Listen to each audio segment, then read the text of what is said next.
And welcome back. This is day number 3 of week number 6, and you're watching Major League Table Tennis. Are you guys ready for the battlers to come out? Then first, let me introduce to you the officials. Please, a warm welcome. Put your hands together for William Chung and Peter Chung.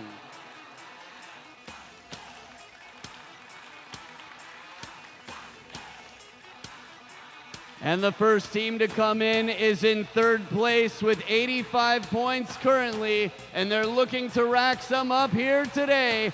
Put your hands together for the Portland Paddlers!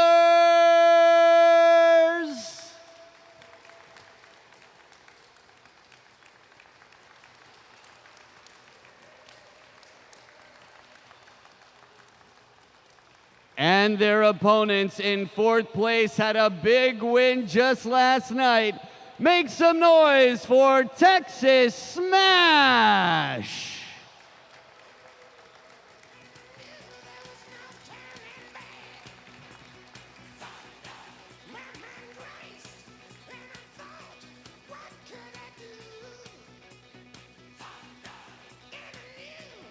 And now that all the warriors are here in the arena, let's shake some hands and slap some skins and let the games begin.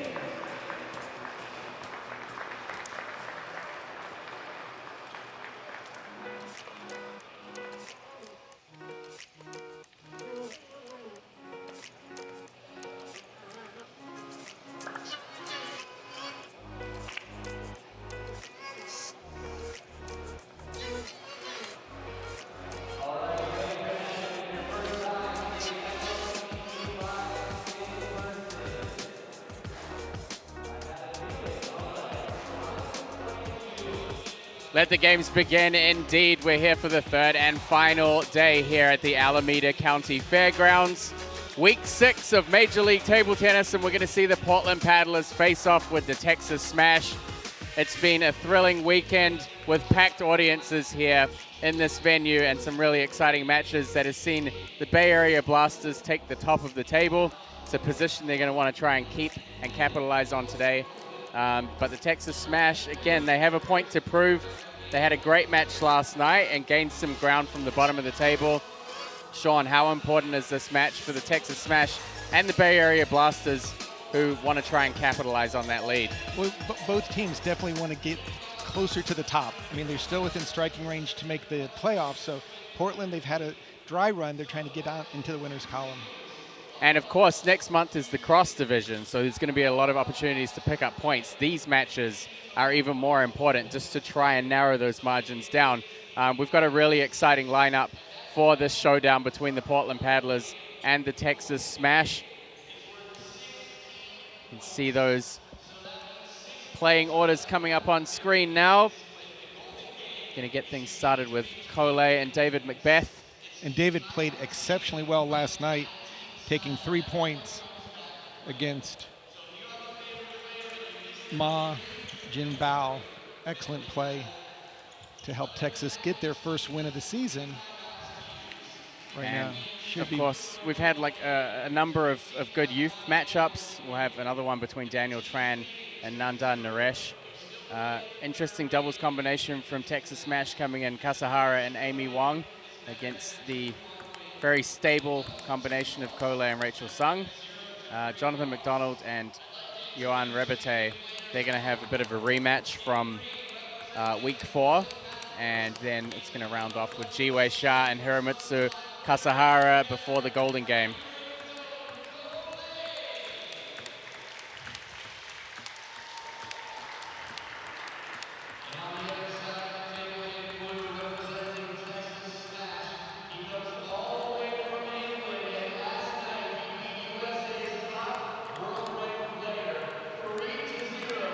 It'll be interesting, Matt, to see. With Cole, he's missed a number of his serves. I'm wondering, again, is it due to tension? Is it due to changing a service motion? Is it the opponent on the other side of the table not wanting the ball to go long, so maybe tightening up a little bit? But we have seen David Macbeth go all out on any serves that come long, so. Yeah, I know. Well, obviously on the first day, on the first matchup, I mean, Collet served, I think, 15 net balls in one game and missed a couple of his own serves. And he kind of said afterwards that he just hasn't, you know, when you're coaching a lot, you don't have time to practice and you start losing that feeling. And especially for him, the feeling and the timing is really important for his serve. So Collet came into the weekend at the top of the Major League Table Tennis standings with a 13-2, 86.7% singles record. He's really been the player to beat for all of these teams. Dave Macbeth in 14th, 10-8 in singles, just under 56%.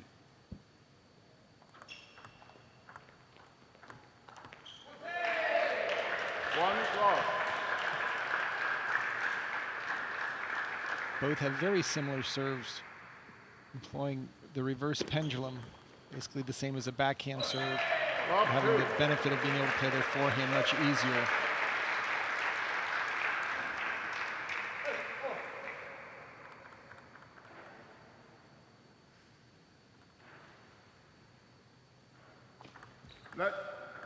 Love 2.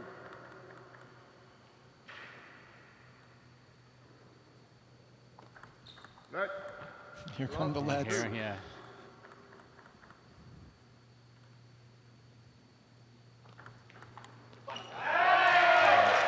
Gets it on the third attempt.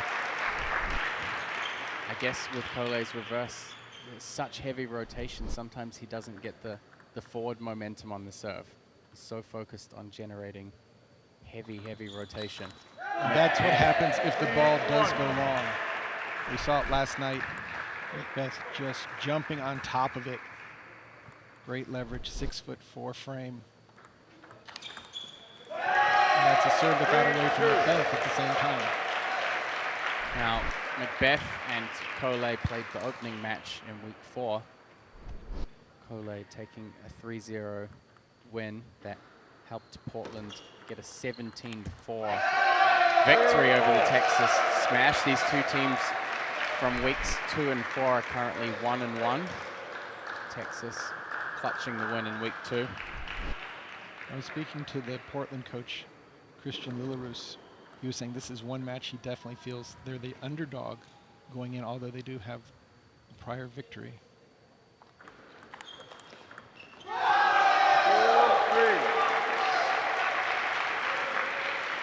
Well, as I said, Collet's become really one of the players to beat in this league, and against Texas, he's won the opening match both times, 3-0. First time against Nandan Naresh, last time against Dave Macbeth. But I feel like Dave really has something to prove out there this weekend. He's been playing so well last night, as well as the first days.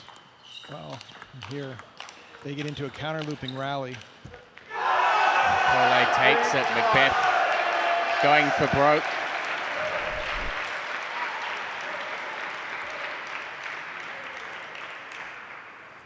Just clipping the net on that last ball. So much topspin when they're off the table.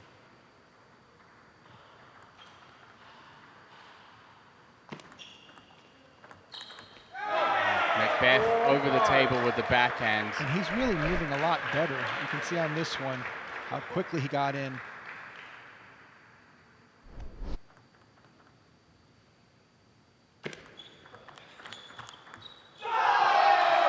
Macbeth looking to go toe-to-toe in the backhand-to-backhand exchanges. Collet as steady as ever.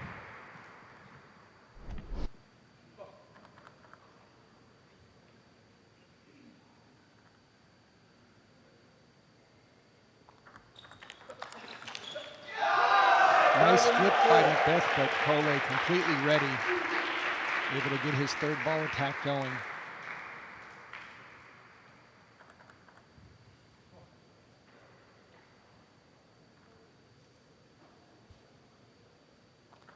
Next, 7-4.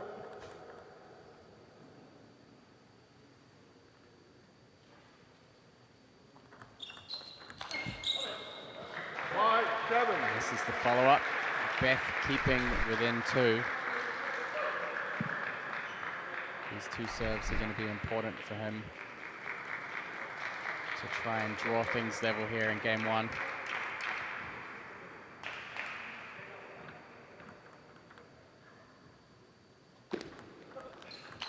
Oh, beautiful forehand attack by Macbeth.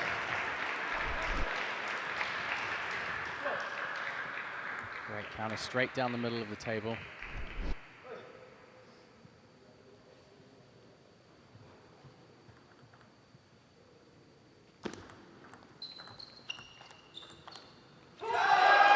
Puts the ball over the end.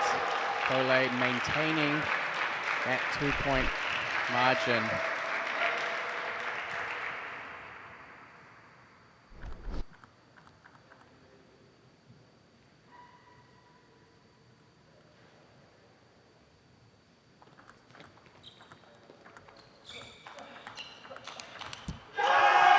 Collet's just so strong once he gets that first spin in.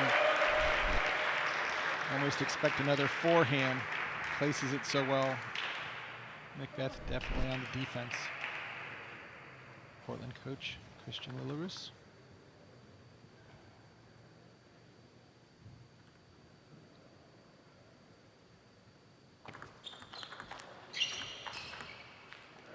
Looks like Collet acknowledging that that ball made contact with his shirt.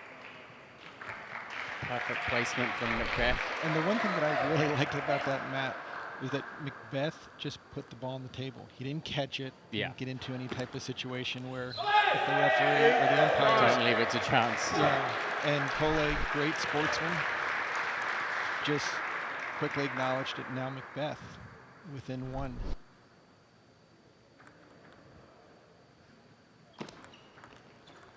But a nice deep push by Collet after a number of drop shots off the serve. This time he goes for the jamming deep push into the backhand, forcing a timing change by Macbeth.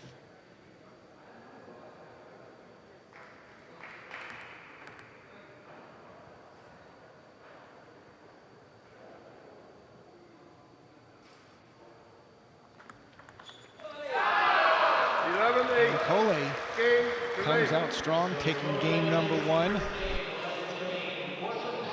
Collet is such a reliable force for Portland to put out in these first matches.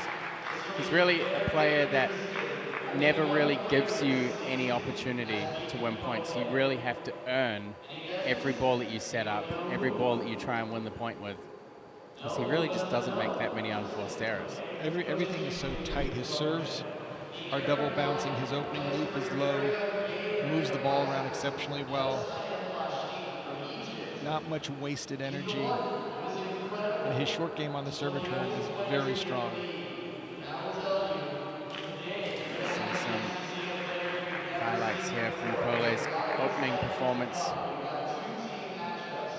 Again, just really solid short game, high quality long pushes, great openings, great follow-ups. There's really, it's all about technical precision with Collet, and his technical consistency, I think, more than anything else.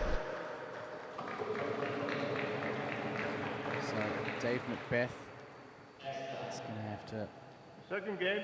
get a good start here in game two. Lay serve. Love all.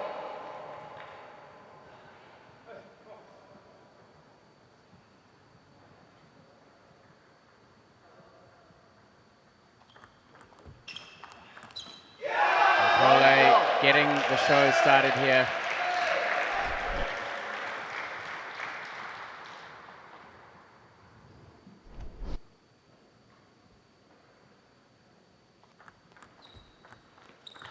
Oh, that's a beautiful over the table backhand loop by David Macbeth. Dave Macbeth, highest world ranking in March 2018 of 163. He was part of the English team that won a silver medal at the Commonwealth Championships in 2015 and reached the last 16 of the men's doubles in the 2017 World Championships with Sam Walker. So a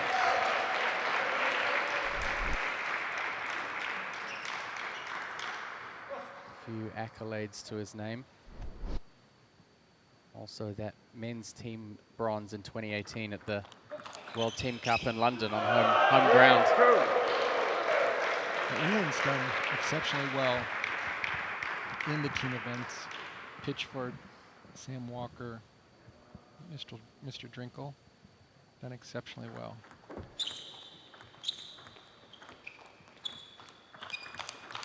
Oh, the connection between those shots. Macbeth doubling down on a great backhand counter. Picks the early time, and Cole nowhere near that ball.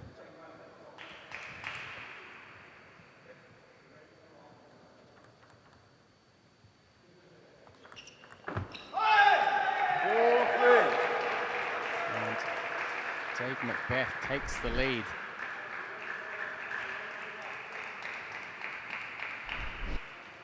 Come on, play game.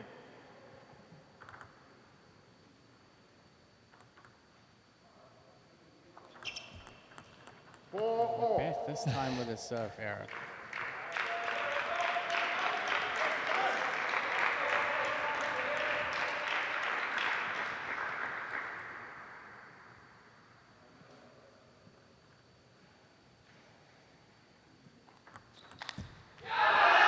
Very aggressive. Because the side spin, top spin on this serve, there's really not much of a short play that you can do, so you're going to have to hit it, and why not go for a little bit more?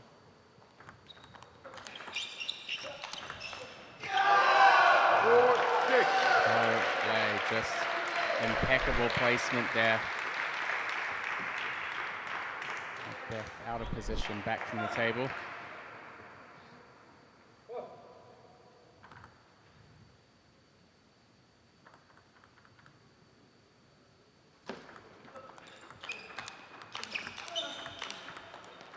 Macbeth is going to win every one of those once he gets on the offensive.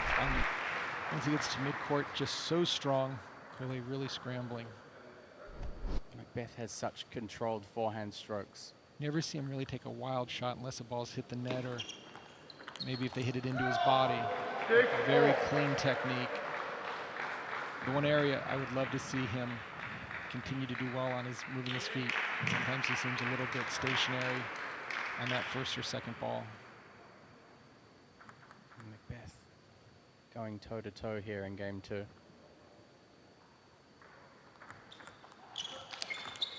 And there's a great placement by Cole into the body.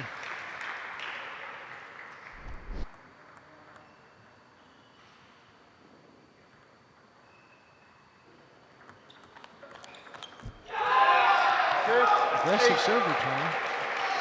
Cole up for the challenge, able to get his backhand top spin in very quickly.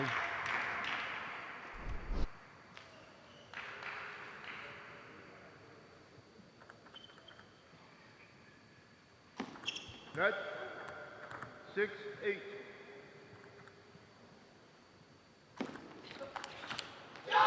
Risky serve though. Just went for a deep chop serve, mixing it up. It's really a percentages game. And Cole's percentages are just so incredibly high. Oh, that is so smooth by David Macbeth. Just taking the backhand off the bounce, down the line.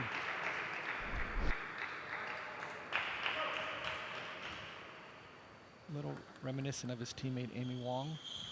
One of her favorite shots as well. 10-7. Goes for that backhand flip receive. It's one that he used really well against Marjin Bao's reverse pendulum serve last night. But Cole's reverse, much heavier.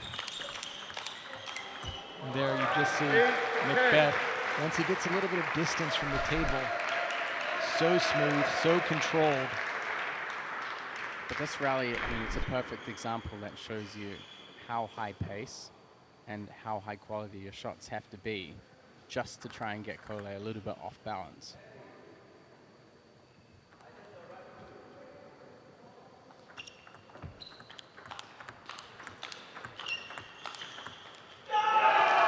Cole, once once again wins the battle, playing a perfect ball into the body. Macbeth unable to get around. Portland with a quick 2-0 lead. I mean, Macbeth's making a really respectable effort here, but it's just about those extra margins that get you over the line. And I mean, that's really where I feel like a lot of the top players in this league so far have had good matches with Cole, but being able to beat him is totally different. You have to really lift the bar. To get it through him almost seems impossible, and everything is so tight when he's got the serve. Not much you can really do when he's going to get his forehand. His backhand can be just as difficult to deal with because it's up at the table, off the bounce, and heavy spin, so you're almost forced to block it. So far, leading up to the start of this weekend, Cole had only lost 2 games in singles. So Rasheen Al Sayed, the Egyptian veteran, won 2-1 in his match in week 4 against Cole, and he's been the only player. I mean, that shows you how much experience it takes. Well, and the thing is, they had played before also at a World Championships where it had gone 18-16 in the final game for Ukraine versus Egypt to see which went into the higher division. So when I asked Lachine about that, he's like, well, my backhand is so much better than it was back then. It's like, but you're also slightly older. Yeah, just slightly. We definitely miss him this weekend here. I believe he's competing in the Turkish league this weekend. That's the benefit of all the coaches having 8 players to choose from. So working with the players' international schedule, as well as seeing what other teams are showing up, you have a chance to mix and match within each team match as well. Oh, that is one great backhand move by David Macbeth. Just, again, off the bounce, down the line.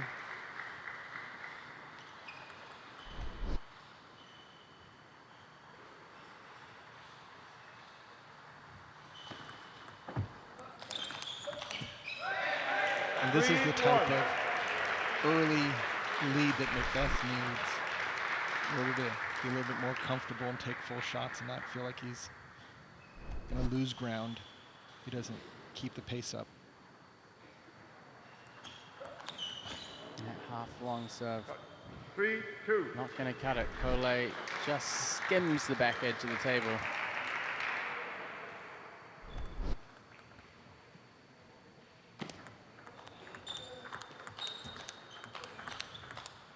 And it's Cole's backhand, which is very common with a lot of Chinese players. When they pick it off the bounce, they're not just returning it, they're adding a little bit of spin, so that ball is going to change in height as you go to counterattack it. Macbeth can get back. He's been able to deal with the change. Right now, we're back at 3-all.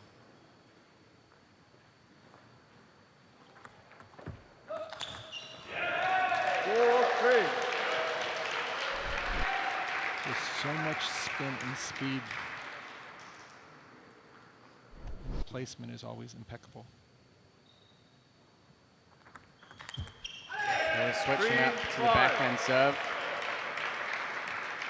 Change The switch ends with a 5-3 lead. The last time these teams played, heading into the Golden game, Portland was 11-4. So in these individual matches, they made a pretty big impact. And on a couple of occasions these two have played, Portland has been in the league going into the Golden. 4-5.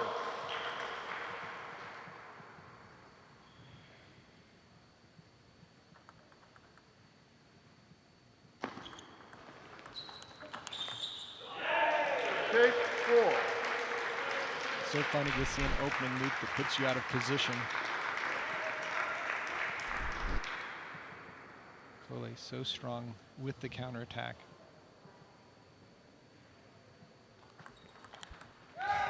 Take 5. Some of his shots are just exceptional. Backhand flick had some great pace on it.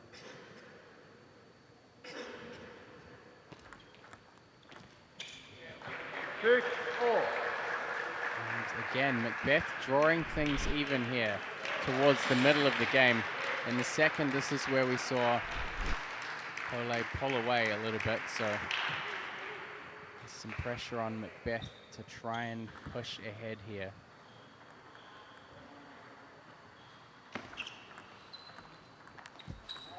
And the last time these two played in the first game, Ko only won 11-10. So they had a close opening game. So, you know, Macbeth's certainly capable.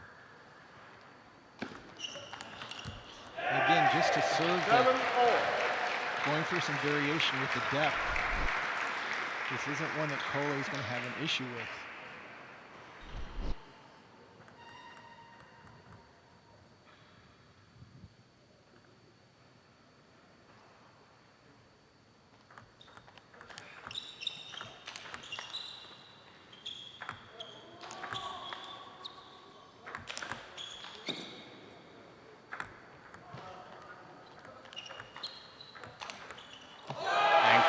Gets it done. Macbeth backs all the way off the table. Cole's drop shot just drifting long. Macbeth did a fantastic job of getting in there and keeping that ball low over the net. Seemed like Cole would have rather kept it low. Those high balls didn't look so comfortable on the smashes. 8-4.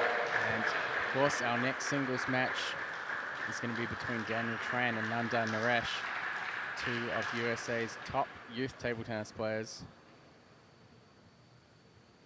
Right now, Macbeth and Cole drawn at 8-8. Macbeth took 8 points in the first and second games. So we'll see if he can break the cycle here. He's gone back to the bench with Texas Smash coach Jorg Pizzagayo.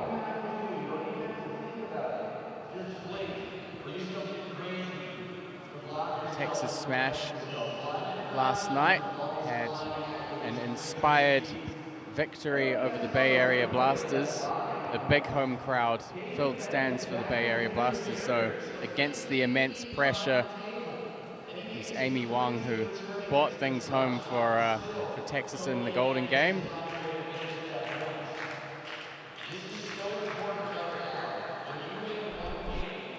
So here's another look at that attacking, lobbing rally. Macbeth getting great height on the ball. Cole just holding the table, and once he's in that position, really, I mean, unless you're going to play a big counter, then it's really hard to regain control of the situation. Cole, he's going to hold the serve. The Portland Paddlers currently enjoying the lead here, and Texas Smash down one timeout out of their two. And Macbeth gets a relatively easy point there with a deep push.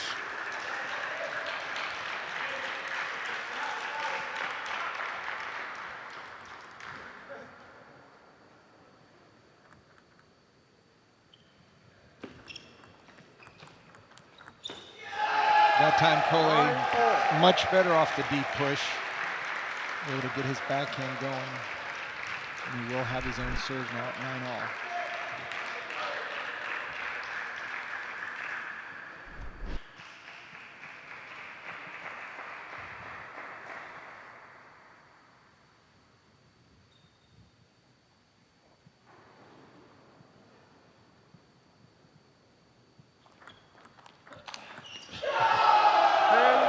Big point there from Cole.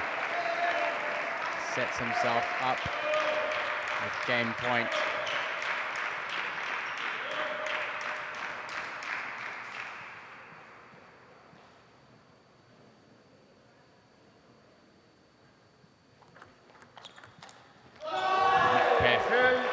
He's going to give himself a shot at a golden point here with the serve.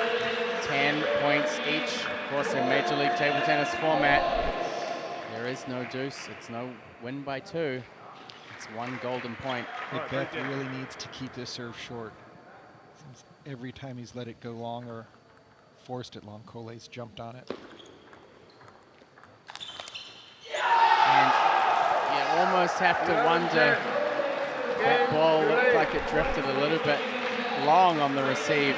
Macbeth had played so well over the table, opting to receive and try and drop the ball short again. He doesn't control it. Once that ball goes a little long, it's so difficult to play another short versus short return. So Cole opens with a 3-0 win. It's the third 3-0 win he's had against the Texas Smash. A decisive victory for one of the most experienced and high-level players in the league. There's a reason why he's the top of the Major League Table Tennis standings, not just in singles and doubles, but also the Golden Game. Congratulations, a great start. This is now the third 3-0 singles win for you against Texas, and we did notice over the last couple of days that I guess some small timing or feeling issues with the reverse pendulum serve. There's a lot of net balls. Can you talk us through, I guess, how that inconsistency is coming about, or what kind of challenges you've been having with your normal serves? Yeah. So we played already. This is a third round, right? So every serve what I have, they used to. You know, like I have served a lot, and they know how to return. So I changed my backhand serve. Then also yesterday he played great match, and then for me it's good because I don't feel too much pressure, because you know, like I felt like it's really good, so nothing to lose.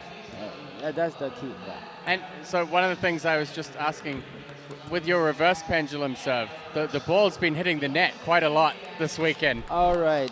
So yeah, every place are different, right? About the roof, how tall is it, and then how wide the place.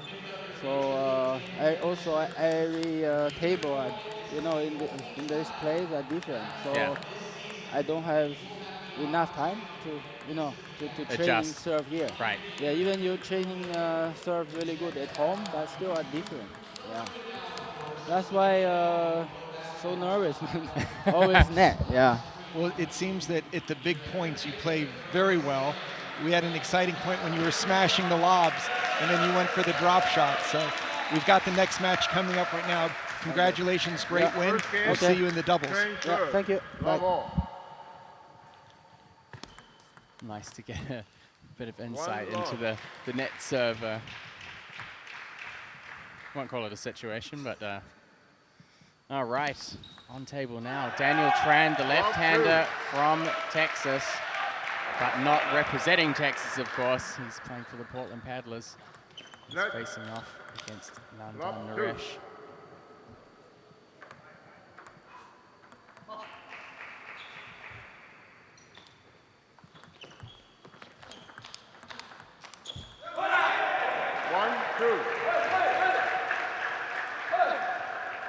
Nandan has such a nice all-round table game. Really doesn't go for too many crazy shots. Keeps the ball in play. Look for Daniel to try to set up his forehand and also use his backhand flip off the serve to create some mismatched angles. Both players holding the table so well, and you see Nandan acknowledging the great counterattacks by Daniel Tran. Excellent play by both youngsters.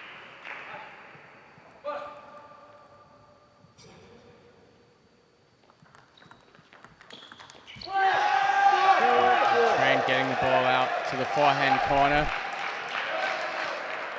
Both of these players have a lot to prove here in the league as the young rising talents in US table tennis. And Tran just deflects that ball down the line. He had a tricky match yesterday with Andrew Sau playing immensely powerful forehand game. Tran will be wanting to come out here and make an impression. Of course, Nandan was rested yesterday, so he's back out today.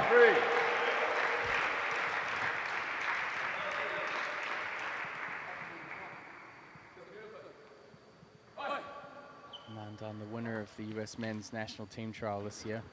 And he's been representing Team USA at the Pan Am Championships, Pan Am Games, giving a lot of great experience. But right now, Daniel Tran has really found his rhythm, keeping a lot of pressure, especially out to the forehand side.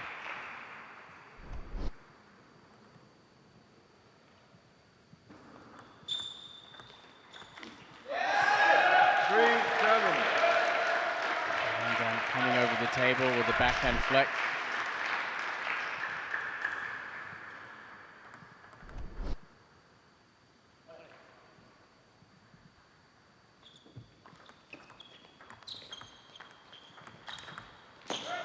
Great angle there from Naresh. Playing that soft, slow opening as you saw Tran backing off the table quite early. And Tran clips the net. Looked like Nandan had a possible play on that ball. See it from a different, yeah, maybe too short. Tough.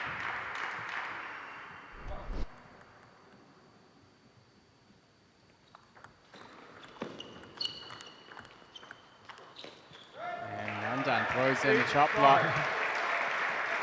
Not as heavy as Daniel Tran thought. Lifted that one off the end. We'll try it again. Side spin chop block off the serve to try to drop it. Not an easy shot to execute. 6-9. Quick snap through the backhand there. Naresh still trailing by 3 in game 1.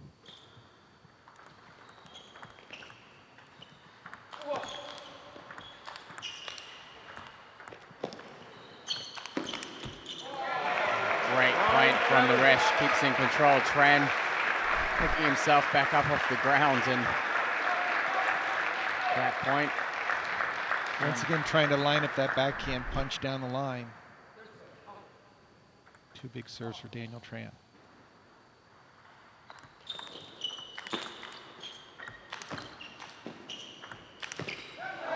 And Naresh from the depths claws that one back. I was thinking that Tran was going to play that ball wide to his backhand. All started from a great, fast, deep serve. And sometimes it seems when Daniel's playing, every shot becomes bigger and bigger. And that's the difference with Nandan Naresh, is that he knows when to amp it up and when to go to control. I think as they play more against each other, Daniel will realize that he doesn't have to finish the ball every time he touches it. And generally with Nandan, when he's out there playing, you see him kind of change the angles of his racket. You see him hook the ball or go inside out. So he's not trying to add power, but he adds levels of difficulty whilst maintaining a really high level of consistency as well. Right now, Naresh back on the bench with Coach York Pitsagayo.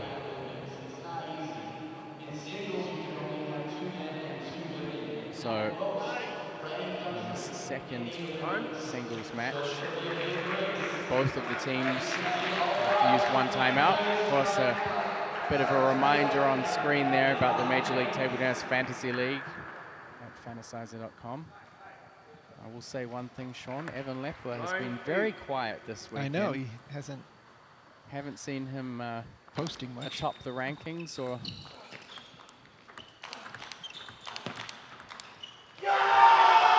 Daniel Tran comes back from the timeout strong, sets up game points. So much more effective when he can hold the table and keep hitting the ball and going forward. I'm not sure about that backhand flip.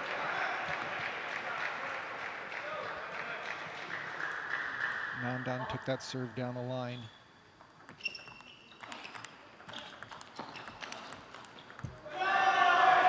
Unable to find the weaker side, just moving the ball around. And it's going to be a golden point here to get things kicked off in this match. Right now, the Portland Paddlers 3-0 in the lead. Nandan Naresh is carrying the weight of responsibility for the Texas smash here. And he goes in for the flip and misses. Nandan decided it's going to be a topspin serve. I might as well. I'm going to flip it, put something extra into it. And Portland continues, now up 4-0. This is a big start for Daniel Tran. If you look at their tournament head-to-head at USATT events, Nandan Naresh is 9-4. They've played 3 times this year. Daniel Tran winning in the junior national team trials. Nandan winning in both the adult national team trials and the US national championships. Daniel Tran off to a flying start here in game 1. Saw him come out looking much more aggressive than yesterday and more confident in his shots. As I said, Matt, when Daniel Tran can be close to the table and attacking versus blocking or just keeping it in play, he will find a weak ball to go strong against. We saw him have that one opportunity to go out to the forehand, then to the back, and he just overplayed it. But it's this type of match that would be huge for Portland if Daniel could get another game or possibly even go for a sweep.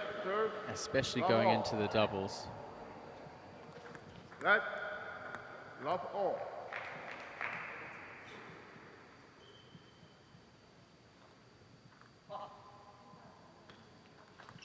And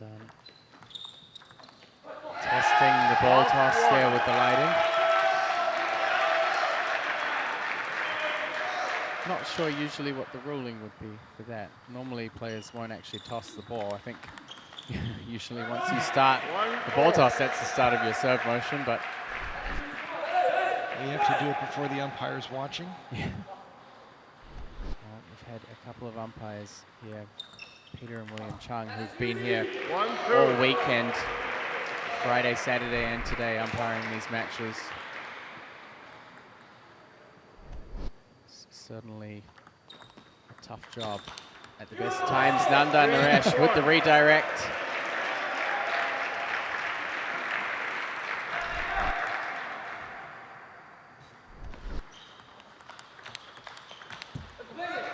Nandan doing a great job of playing short counters from the mid-distance, giving himself a little bit more time here.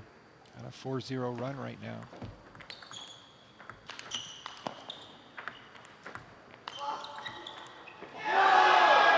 Nandan realizes that he didn't keep the pressure up.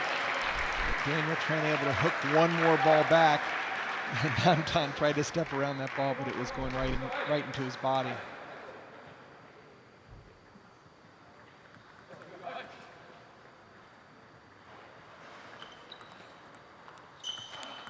Naresh in with the forehand counter, starting to get more vocal here. He knows that he can't afford to fall behind.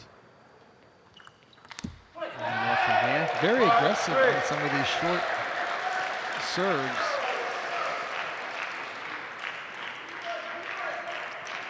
Don't think there's enough safety in that kind of flat punch drive against a serve that's so low over the net. You can see Tran opting to be a little bit more spin oriented on his serve return.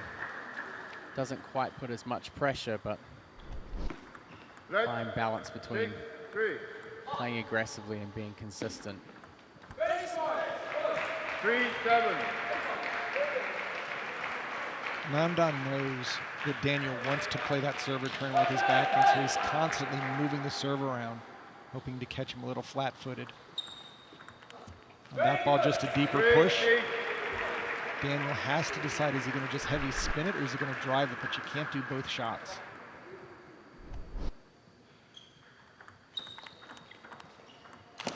That's a great forehand step in by Daniel Tran. These points right here, if he can narrow the gap.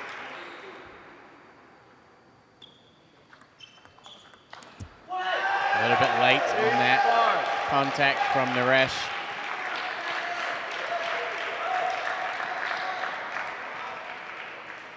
Chiwe Shah gets a really good leg work out on the bench, standing up and sitting down every single point. I think he might get the award for the most teammate support.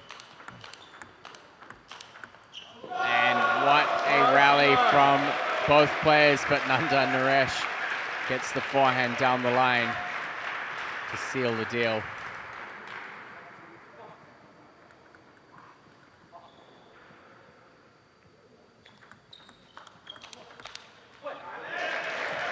Good placement by Daniel Tran on that last ball.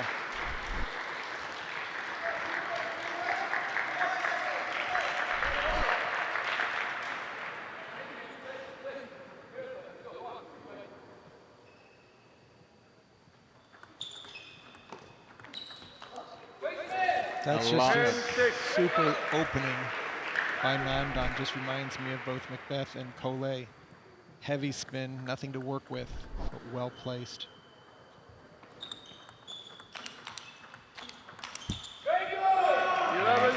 Nandan Naresh takes game 2, 11 points to 6, and a lot of positive vocal reinforcement from Naresh to get himself in the zone.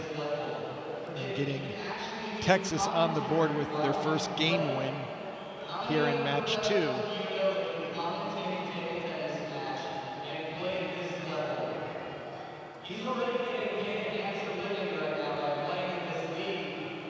Nandan and Naresh determined to make some ground up here for the Texas smash. He puts the first point on the board for them.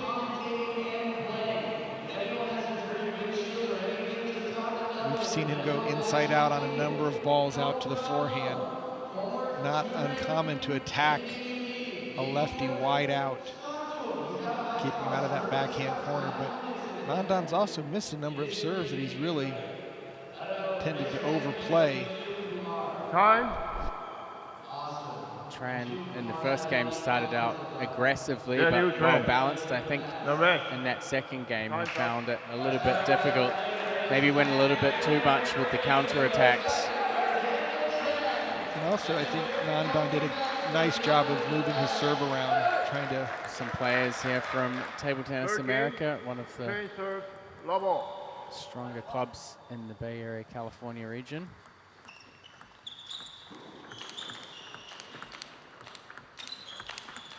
That's Excellent big. timing. Tran, once he got on the offense, just kept the pressure up, forcing Nandan to just keep the ball in play.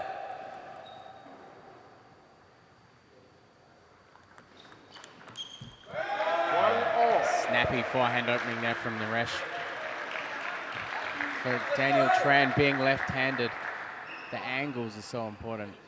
He has so many options to get the ball out wider to the forehand and the backhand. 1-2. Although he raised his hand to say sorry, that was a very good opening.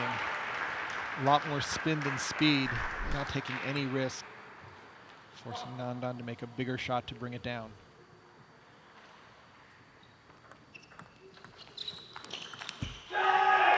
That's what Daniel Tran needs to do, is any ball that comes off the end, just get that first ball on heavy. Nandan appears he will go for the counterattack, whether it's a elbow lifting down the line counterattack. Good start for Daniel Tran here in game 3.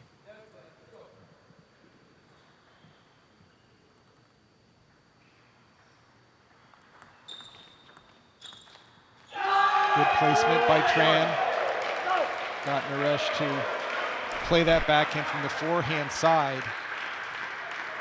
Not much angle to work with there.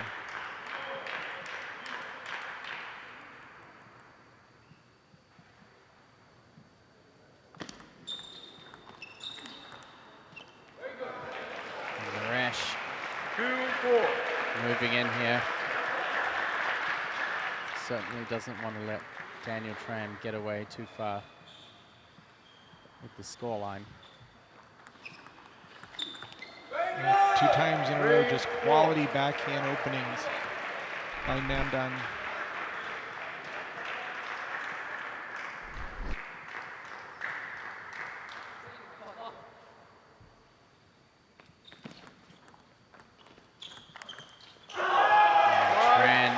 Taking care of that loose short ball. Players will switch ends with Daniel Tran in the lead, 5 points to 3. Plus the serve. Now would be the time to create some separation. And this is going to be an important match leading into the doubles. The reliable pairing of Kole and Rachel Sun. Yeah, lucky break right there.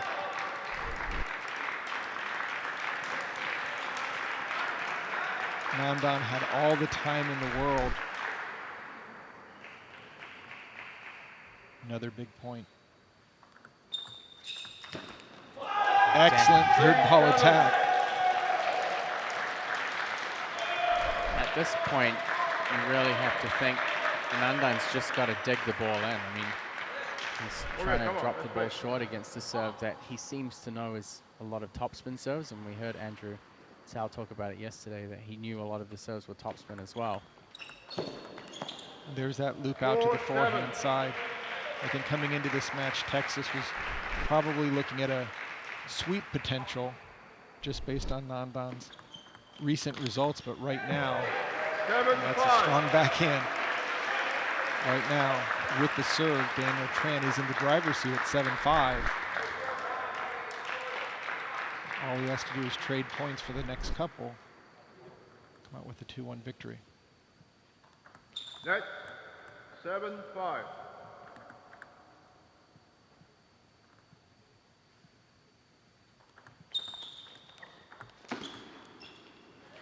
There's that chop block shot from Naresh. He's woven it in to a few points this match, and it's worked so effectively for him. I thought Daniel was going to just backhand rip that one cross court, knowing that it was a little bit side top.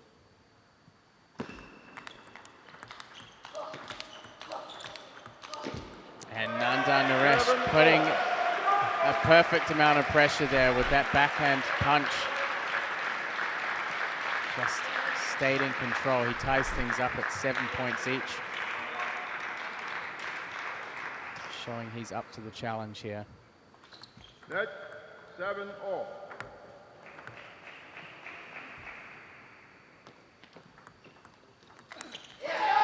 Just a risky play. Yeah, just overplaying it, almost making up his mind that not only is he going to play a backhand on the forehand side, but he's going to play a finishing shot.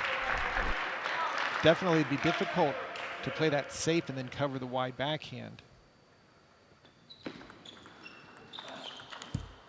Tran going for the counter, but even that far out from the backhand corner was not positioned well enough to have enough space. Right. Nandan did a great job of making sure there was quality spin on that opening.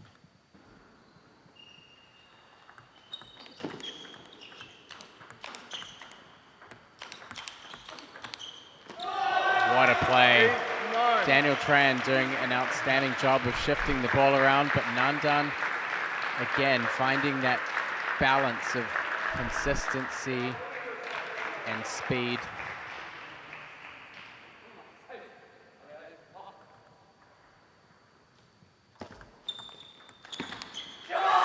Again, just a smart first loop, moving it around. Nandan not going for anything with a safe return, but wanting to punch the ball. Nandan will have the serve at 9-all.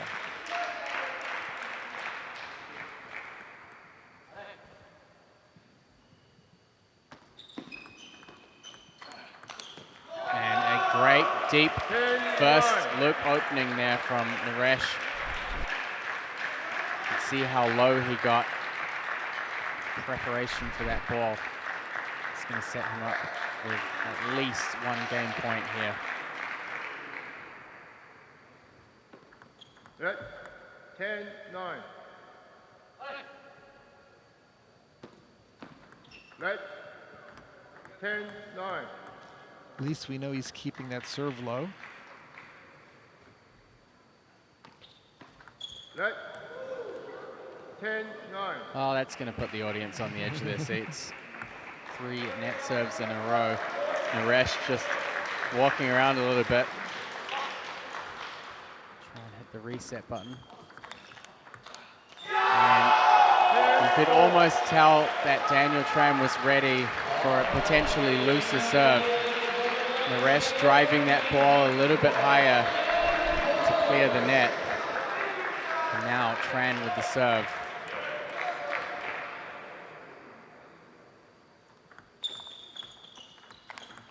And Nandan Naresh picks that shot up. It's going to be a difficult, disappointing loss there in the third game for Daniel Tran. Played a great match, much better than his performance yesterday. But Nandan Naresh just getting over the line here. Very smart. Got the first forehand, and we saw the last 3 points all go to the first attacker. Nandan continuing his very strong 2023 performance here in Major League Table Tennis.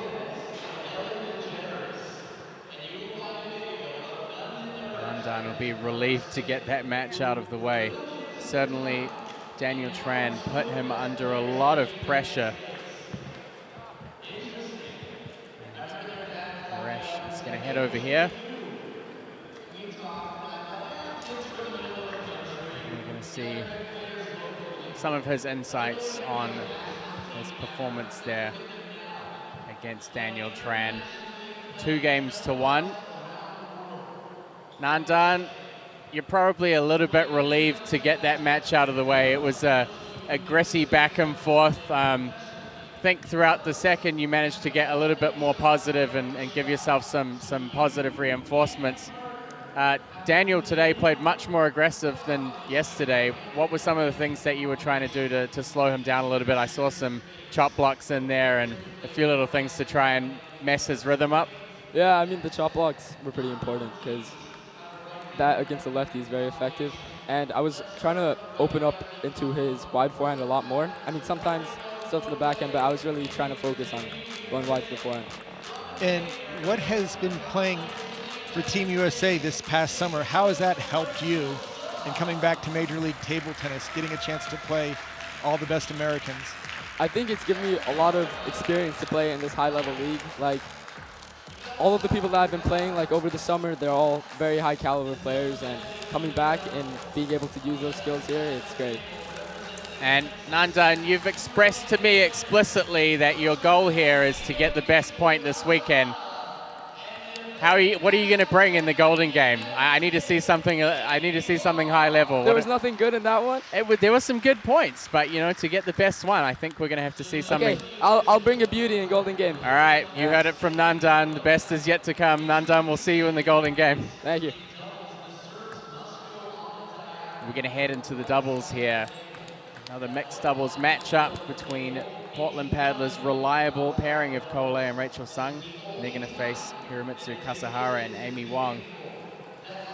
It's going to be very interesting to see how this style combination of Kasahara and Amy goes together in the doubles. They're going to be bringing a lot of shot making. The question is, can they set each other up, or are they going to just be teeing off every time the ball comes over the net? Because we know Kole and Rachel Sung, they're going to be working as a team. Rachel's going to position the ball. Kole's going to go for the winners. I think one of the things that's going to play into this, generally both Amy and Kasahara are really strong counter players. But what's going to happen in this match if Kole and Rachel Sung force them to open first? You know, they're not necessarily strong power generating players when they're the ones that have to generate all the power themselves. They tend to borrow power from their opponents. The other thing is with Rachel Sung being a left-handed player, a lot of her openings are straight and very difficult to gauge. Like the umpire called a fault on that as the serve might have touched the other side of the table. Of course, in doubles you have to serve diagonal, but it has to go diagonal to bounce on both sides.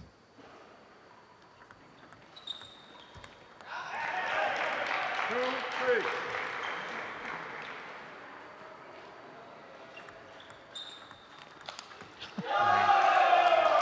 And Kohei had to guess on that one, but the timing was absolutely perfect as he was leaning into the ball. So Portland Paddlers already 4-2 in the lead here. 4-3. Both Amy Wong and Kazahara will be aggressive on the serve return, especially with the backhand side. 4-4. Not so easy to counterattack Kolei's open ball, or when Rachel gets into kind of more of a flat hitting type of forehand or backhand attack.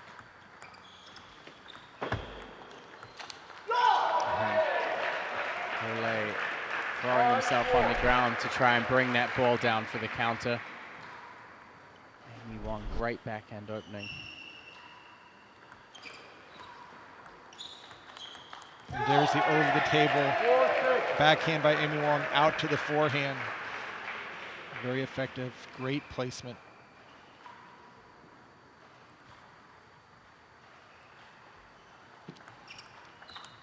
Again, backhand serve return just out with Mateo doing the same thing. Anytime the ball's a little high on the back on the double serve, here comes a quick backhand attack. That slow pace, just difficult to counter for Amy Wong. There's not too much on that ball.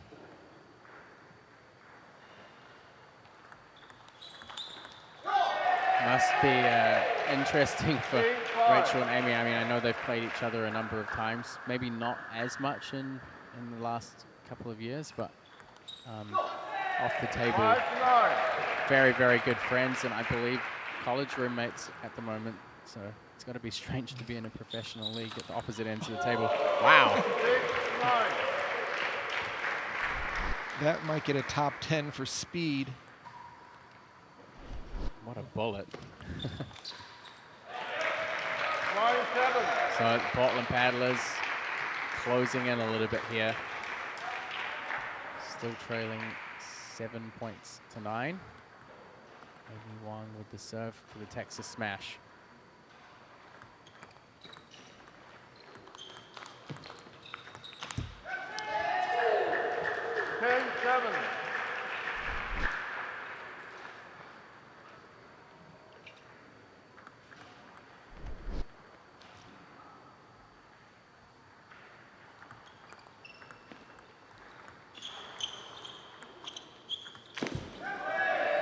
Rachel Sung getting trapped on that one.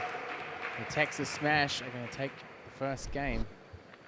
This doubles match could potentially help Texas level the playing field. And we talked obviously about Texas being in a difficult position at the bottom of the table. They're kind of the only team that's separated a little bit, whereas the other teams are in a fairly tightly knit contest. Really, this weekend, Texas needs to finish strong. They had a good performance last night, winning against the Bay Area Blasters. Right now, Amy Wong and Hiramitsu Kasahara need to keep this momentum going in the doubles. Just try to even it up at 4 apiece. Right now, trailing 4-3. But Portland has had a dry spell. They have not been doing well after an initial surge in week 1. Time. In Santa Cruz. I spoke yesterday with Christian and Luba Sadovska, the coach of the Seattle Spinners. I said it was quite funny for me. There's Adam Barbro in the audience.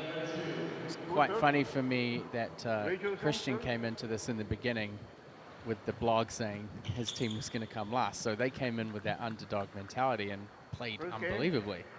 And of course, in the last couple of interviews we've had with the Seattle Spinners coach and players, they've said, oh, you know, people think that we're not going to perform well. So, oh, looks like the racket's gone. Just catches Kasahara. A grin there from Amy Wong. Yeah, so maybe the underdog mentality is the big secret here. I think mentally it is a very comfortable position to be in just by lowering some expectations and not thinking it's your match to lose, but just going out and playing your best and letting the chips fall where they may. And that kind of echoes the sentiments that Jorg brought when we interviewed him last night after the Texas Smashers win. And for him, it's about the attitudes coming into the match and the team spirit and the positivity.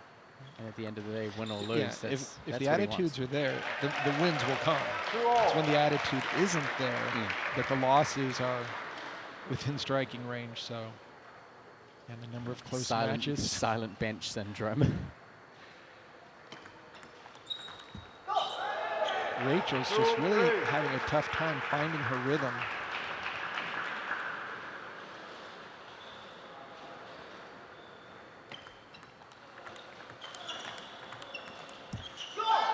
Amy Wong off the bounce. Looks like the styles of these two players have complemented each other quite well. Yeah, both are playing very similar tactics of getting the backhand over the table and moving it around.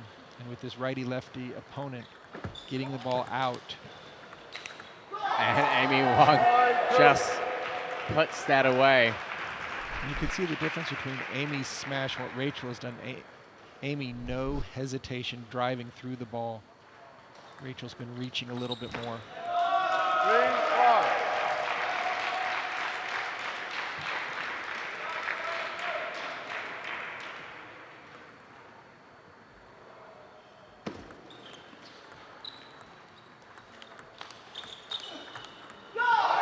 And just effortless off the bounce, wide angle. It's just flawless execution.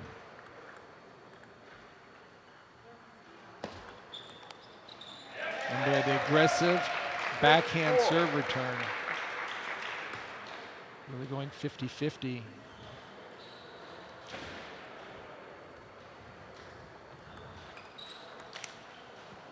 Take 5.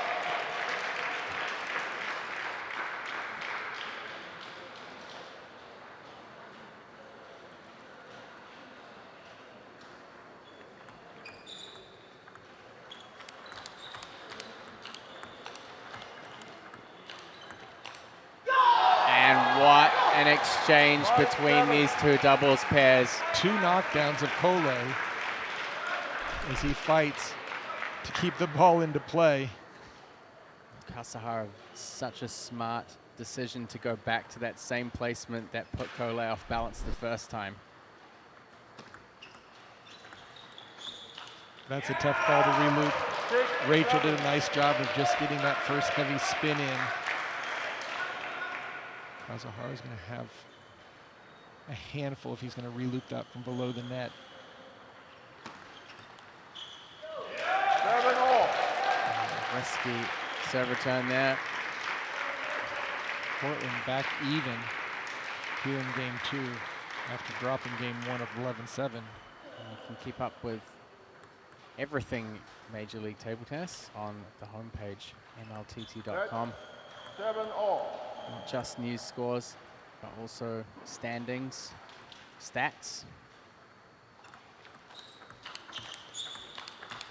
Oh, Rachel taking a page out of the Texas playbook there with a nice little backhand off the bounce. This puts the Portland Paddlers into the lead for the first time in game 2.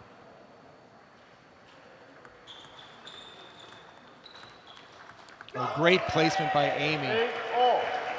Looked like she was going to go right into the backhand corner instead. Redirected it into the elbow. It's not easy to get to Rachel's elbow so quick around the backhand corner.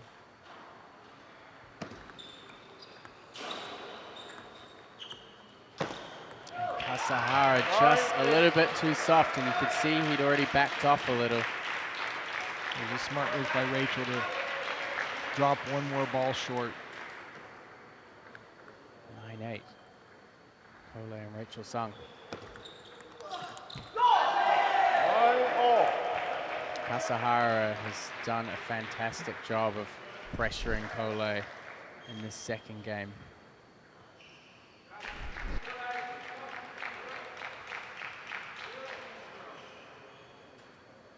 Time.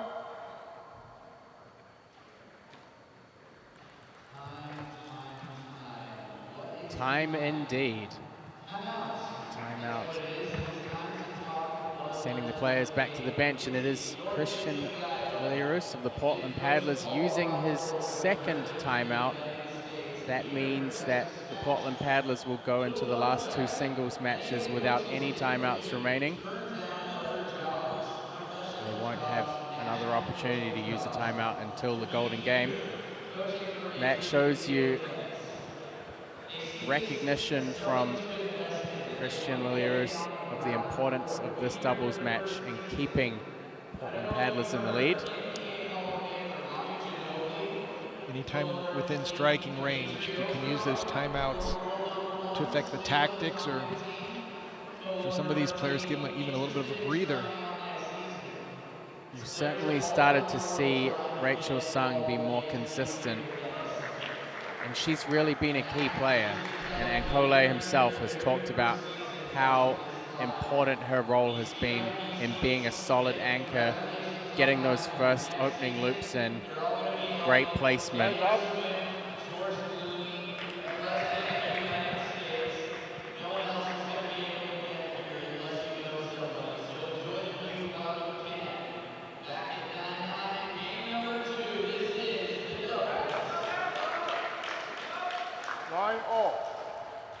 Sahara holding the serve. Amy Wong going for the drop. Cole really loaded up the serve return. So he really cut the bottom of it.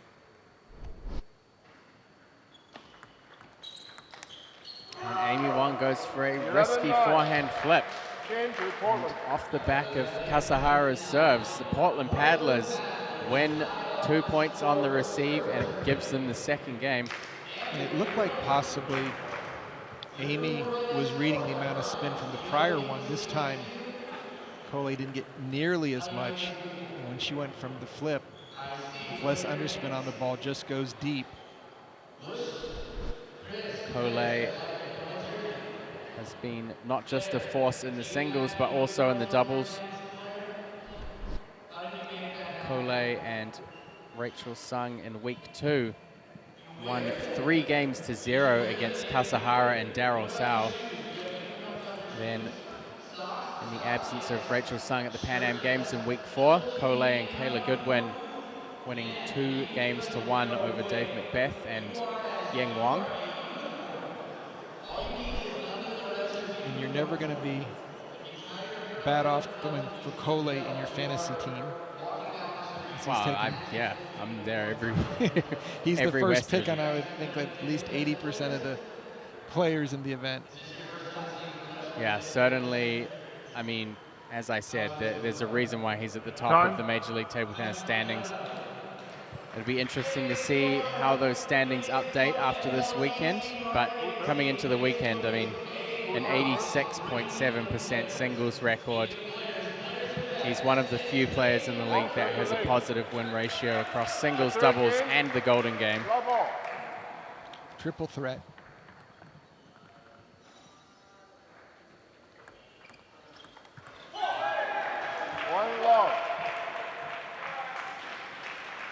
You're going to see some interesting adjustments, I think, to the Major League standings. I feel like Andrew Sau is going to move up immensely after his singles and golden game performances here this weekend.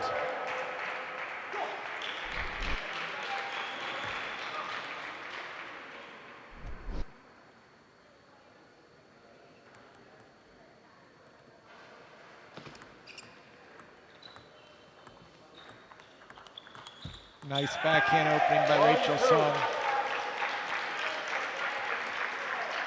A lot of touch drop shots by both teams. Not wanting just to push it off deep, keep the opponents at bay. Kasahara gets that ball down the line. I think the Texas smash looked significantly more comfortable in game one with this order, so they need to get in here. Get as many points as possible before until they get to 5. And they will do just that. Kasahara bringing some pressure off the back of Amy Wong's great forehand opening.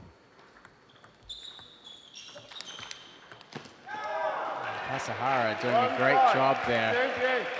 And I think, Matt, that when Amy and Kasahara are playing, it's okay for Amy just to be a little bit more of a placement partner.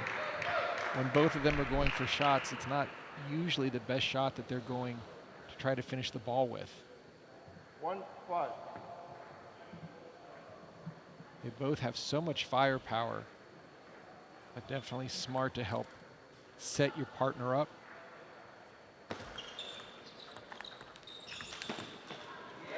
Rachel Sung powering through that forehand. Good combination there by Portland. 1-2 punch. This already shows you why it was so important for Texas to get ahead here.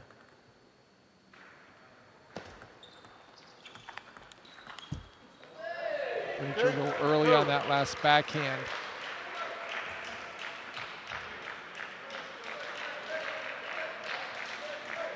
Coming up in the next singles, a bit of a rematch from week 4, I believe. Jonathan McDonald and Juan Revite. Looked like Amy had predetermined that shot. Once it left the racket, she was going to get her backhand in, but Cole jammed it a little wider.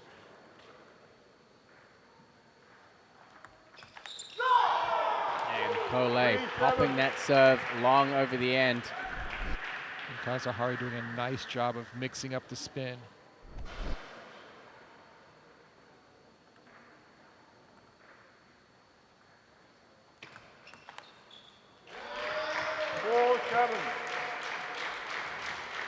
So within 2, paddlers have the order that helps them. Can Rachel Sung get some offense going? Amy having difficulty with Cole's serve. Texas smash in a bit of a pressure spot here. Portland Paddlers pair definitely more formidable with this order. And Cole just clearing enough space. And that was set up so nicely by Rachel, playing that ball down the line to get a weaker opening by Kasahara.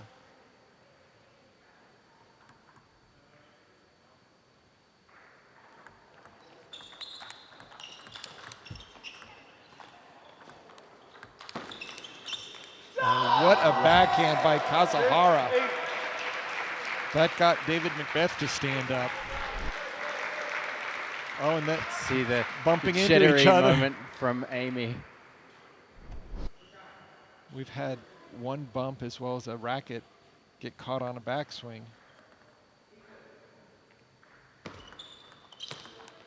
And this time, Kasahara going for the backhand flip. They've tended to play a lot of short pushing close to the net. Both teams in this order in particular. Kasahara changing up the play here a little.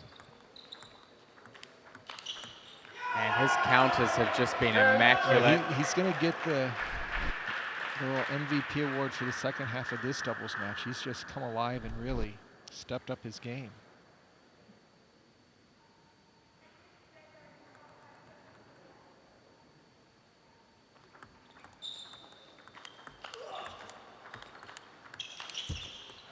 That's the first mistake we've seen of Kasahara in a while.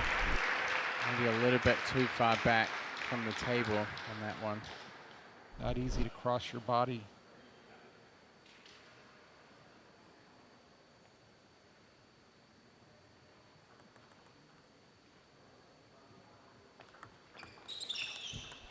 Another error from the backhand of Amy Wong. Cole mixing it up. He's been playing so many short. This time opting for a deep push to the backhand. And he looked like she might have been caught between strokes. Cole giving a lot of feedback and instruction. And it pays off. What a combination there. Reverse pendulum serve, and then Rachel Sun using her own backhand off the bounce to bring it within one, trailing 9-10 here in game 3. And Amy Wong takes a risky shot, just missing the table. A bold move from Amy. That was so close. And right now, very similar to the final point last night when she smashed the final ball to go up 21-19. oh yeah, No hesitation, full commitment. and certainly no stranger to a golden point. And Kasahara puts the ball off the end. It's going to be the Portland Paddlers that come back from a 5-1 deficit. The change of order making such an enormous difference in this match. And that will keep the Portland Paddlers in the lead here. 6 points to 3. Cole once again getting the job done, but Rachel Sun with some very key shots when they were needed most, trailing here in game 3. Rachel, well done. A ridiculously close doubles match. I'm sure there were some very nervous moments for you. I mean, you've played Amy a lot, obviously, in singles over the years, but how does it feel for you when you come into Major League Table Tennis and you end up playing matches against Amy again here? I know you guys are college roommates now and obviously very good friends. Does that add some extra pressure to you out there, or? Not really, because I think we do separate like being on court and off court. So I guess the only difference is we're both very familiar with each other, which could be an advantage to both of us or a disadvantage. So that's yeah. Do you feel it's a bit of an advantage for you personally? Now you're getting the tough questions. 50-50? But I feel less nervous when I play against her just because I know her so well. So I guess emotionally, maybe it's an advantage. Okay. But yeah. And then just jumping back to the doubles, what is Cole mentioning to you when he is giving some advice? Is he saying, go for your shots? Is he saying, keep it on the table? What type of communications, feedback is he giving you? He usually tries to tell me what to anticipate, like what the opponent might do, and then tell me what I should get ready for or how I should follow up. Or most of the time he tells me like how I should return the serve or like something.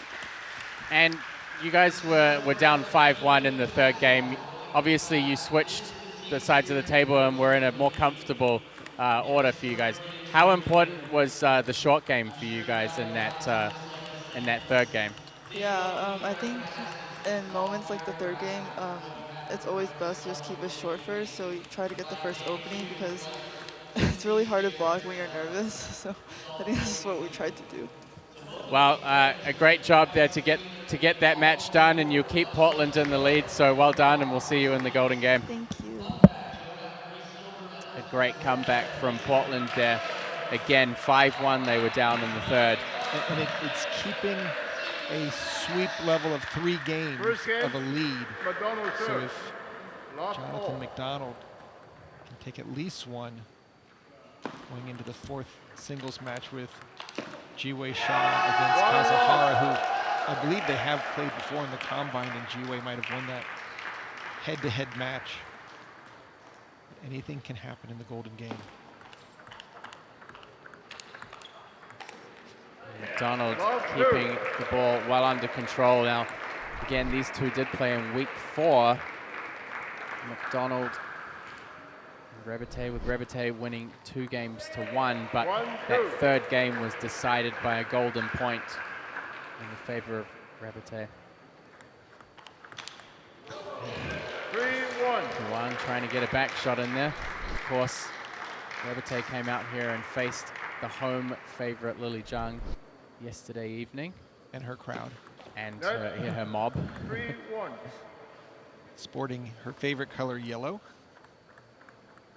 and banana attire. She's just played fantastic yesterday and 3-2. the day before. It'd be great to see what she brings to the table today and what kind of crowd we see showing up for the Bay Area match. Right now, McDonald with a 3-2 lead. Net 3-2.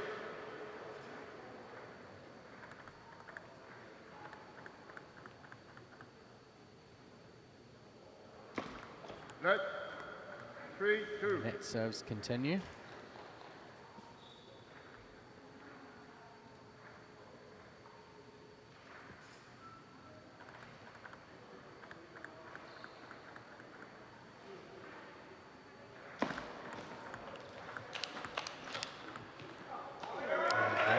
Getting the ball into empty space. McDonald did a really good job of serving long and fast and then almost unexpectedly slowing the next ball down. It definitely feels like McDonald wants to get his backhand into play as quickly as possible. Rebate, beautiful strokes, both power on the forehand and backhand side. McDonald's forehand tends to lag a little bit. He takes it late. Tough to gauge where he's going with it.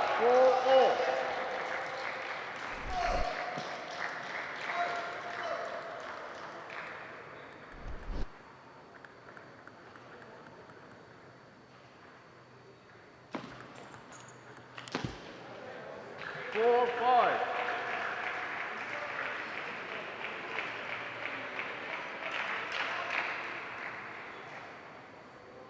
A lot of pressure on Rebate here to step his level up for the team. Goes from control to attack.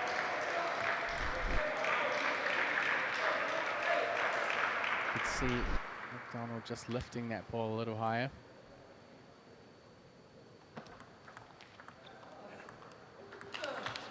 And this time a huge backhand from 6-5. Johan Rebate.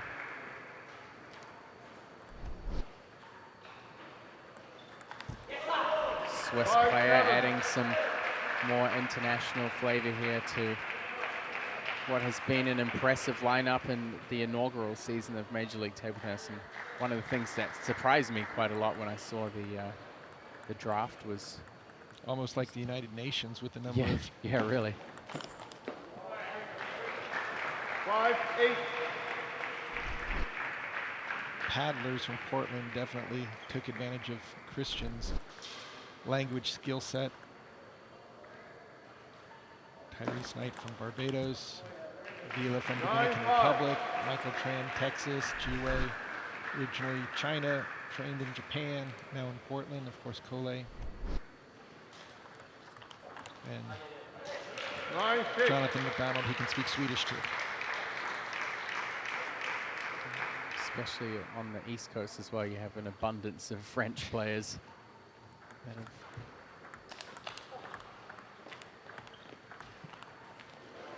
McDonald getting pressed wide on the backhand. He's not able to add as much pressure when he's not behind the ball.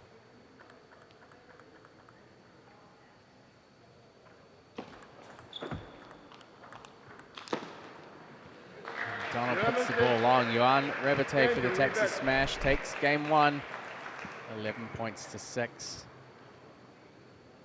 It just seems like Rebate, if he just keeps it on the table and moves it around, giving McDonald a chance to maybe overhit or not get into the best position, not having to hit winners, but just really more placement, eliminate any bad shot selections on his end. 11-6, really controlled win.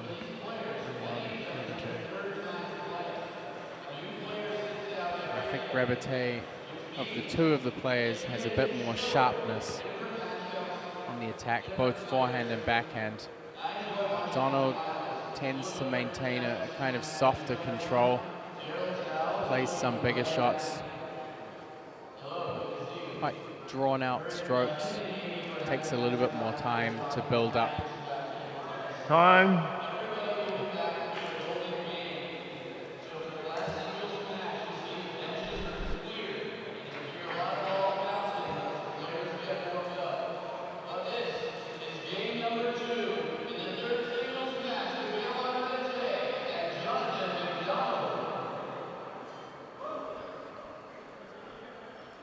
Second game, Rebecca serve, level.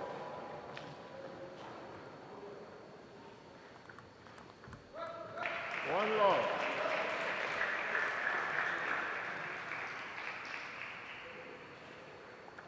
Net, one low.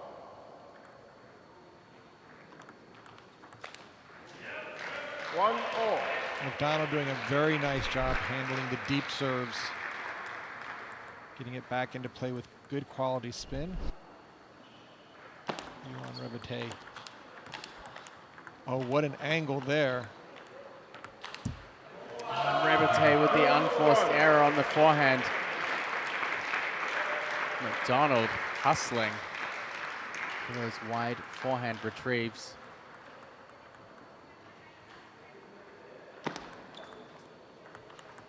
And that's what McDonald does best. Kind of a quality or a tricky serve, get a loose ball, and then play it with his backhand to either corner. Net, The Bay Area Blasters and Seattle Spinners have showed up to start warming up for their match, which will be at 2:30 p.m. Pacific time. Rebate just slow placing that ball into the elbow.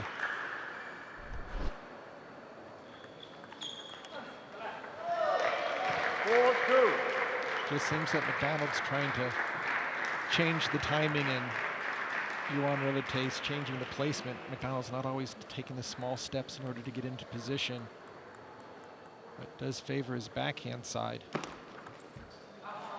5-2. Right now, a little bit of the battle of the misses.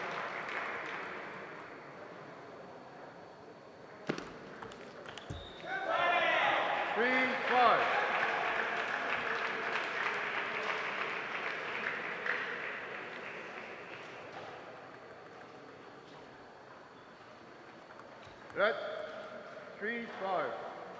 Reverse pendulum service hit the net.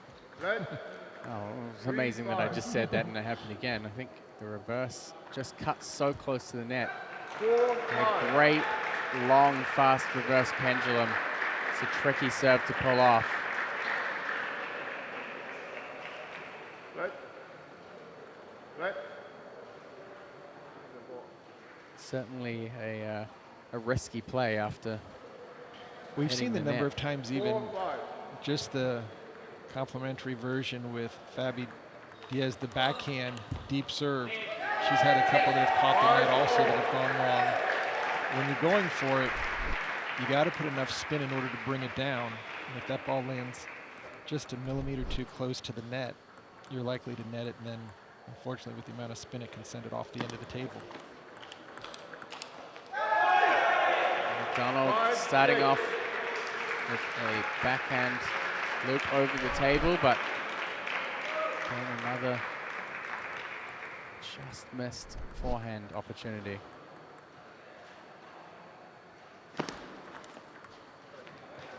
Again, 7-5. Johan Rebate just mixing up the placement.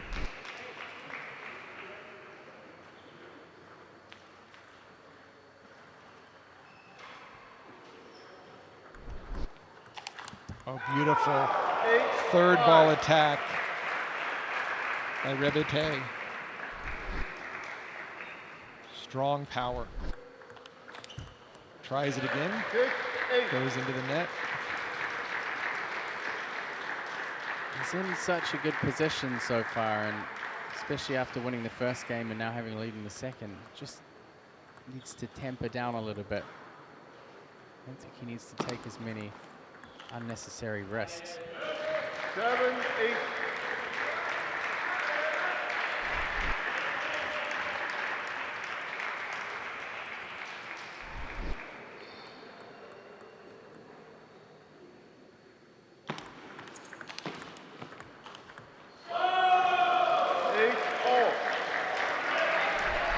McDonald draws back to 8-8.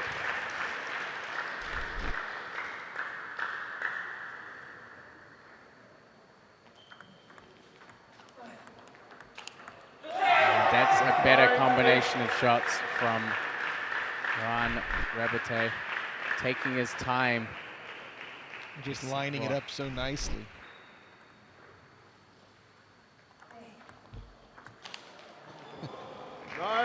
It just seems that after every one of his beautiful shots, it follows with an overplay or a ball that clips the top of the net. McDonald in the driver's seat right now with the serve, trying to even up this match. We've had a great audience out here over this weekend. I'm sure we'll see more people showing up for the Bay Area Blasters match next. Tickets for these shows are at mltt.com. And McDonald 1 point away.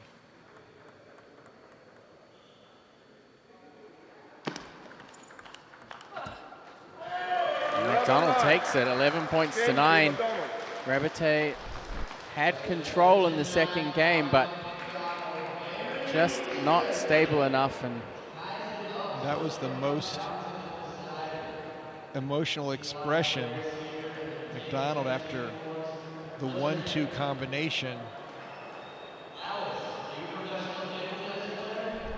feeling the evening up of this match at 1-1. Not a lot of rhythm so far. Yeah, I think Rebate has struggled with the slower control spin from McDonald. McDonald doing a great job of clutching up there. I think the backhand over the table was a big factor, but also McDonald started getting that forehand going. Some good changes in direction, but for Rebate, it's going to be disappointing. I mean, to have been in the lead and have a chance to go up 2-0. We're going to see a third game like we did in week 4. Players back to the maybe table. this will go down to the golden point again. And going into the 4th singles match, will Portland have a 4-point lead, or will it only be 2, which would give Texas a chance, if they were to sweep, to go into a gold point match. Third game, McDonald will serve. Love all. With the lead, which they haven't done that often. Let Rebate currently 21st on the Major League Table Tennis standings. 7-5 in singles, 58.3%. It's definitely going to change after this weekend, but we'll see how he gets on here in this third game.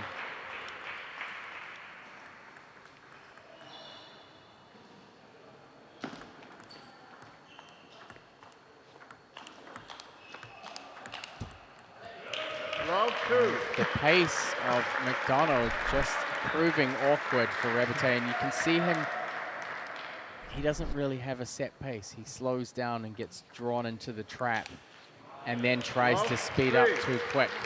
I think because of his McDonald's forehand coming in so late and his backhand so early, it's almost like playing a left-handed player where half the table is coming at you and the other half is just keeping it slowing down, yeah. Rebate gets a freebie there with the long fast serve, gets himself on the board. I think that's why both these players had so much difficulty with Lily Jung, because she put so much pressure to both sides of the court.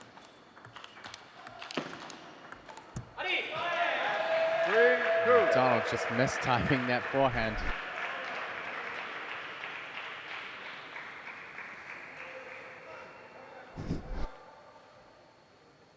Very awkward timing on that ball.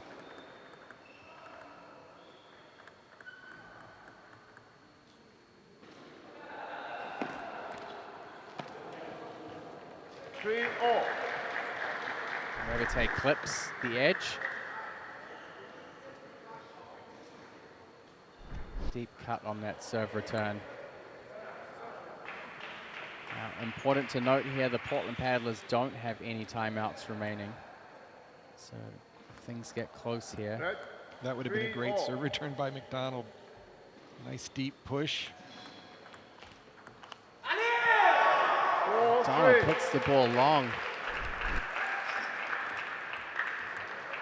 That's normally money for him. He can make that shot so effectively. And now just 3-5. spraying points. Rabate will take a 5-point lead as the players switch ends. But McDonald, he came back really well in the second half of game 2. So 3-5. certainly nowhere near over for either of these players. You can see Rebate when he's blocking, he's really not even sure the speed of the ball coming at him. Just taking his time, kind of guiding it over. Yeah, and there's a little bit of awkwardness in the pace and the spin. Rabate just deflecting.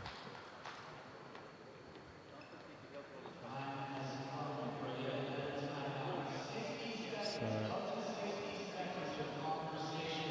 timeout here. Christian Lydiarus at the bench with Jonathan McDonald. Rabate back with Texas Smash coach Jorg Pizzagayo.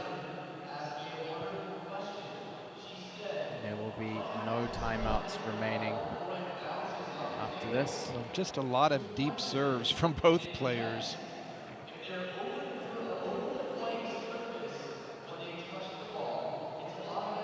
Makes it difficult to do a short serve return when both players are just launching them deep.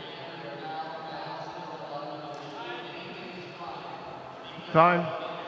Rabate started out this match quite aggressive and quite assertive, but we've seen him it's almost like getting sucked into a vacuum. You end up playing the speed of your opponent. Yeah, you play at the pace of your opponent, and McDonald does a great job of slowing the forehand side down. And speeding the backhand. Speeding up the backhand. A little bit disjointed. So when you have the rallies that are going back and forth on each side of the table. But it's being mirrored. I mean, Rabate's doing he's doing the exact same thing. It's almost like he's getting trapped. He's playing slow forehand and fast backhand as well. McDonald takes the first point back after the timeout. And that's exactly what McDonald wants. And just looking from the side angle, Coach Christian Lydiarus put both hands up, indicating more of that. Oh, that was a beautiful pickup by McDonald. That ball was so low, and he kept it low. And we are tied up at 6-all here in game 3. For McDonald, it's not, the speed is not the factor, it's just the movement of the ball. It's slow, but it moves.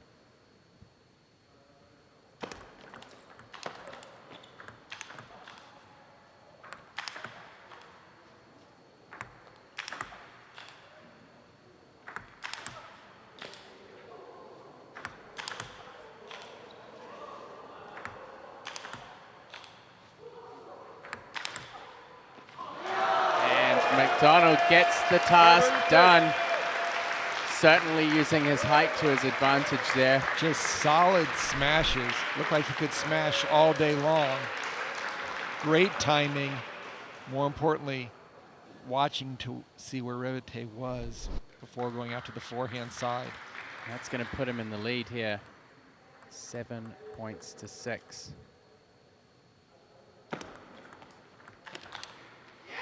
And McDonald just really getting his pattern play in sync and to land. From smashing to picking up the ball from below the table, now getting some very strong serve and serve returns. McDonald's definitely made quite a run since the timeout. Look at that. That is an excellent backhand from McDonald. And you could just see every time he was just waiting for a slightly weak ball to take cross court.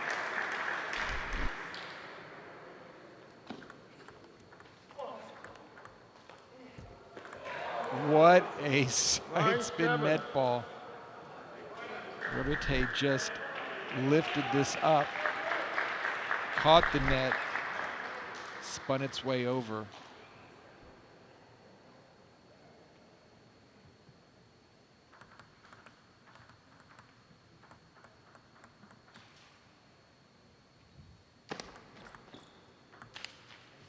McDonald really going for some more powerful shots here.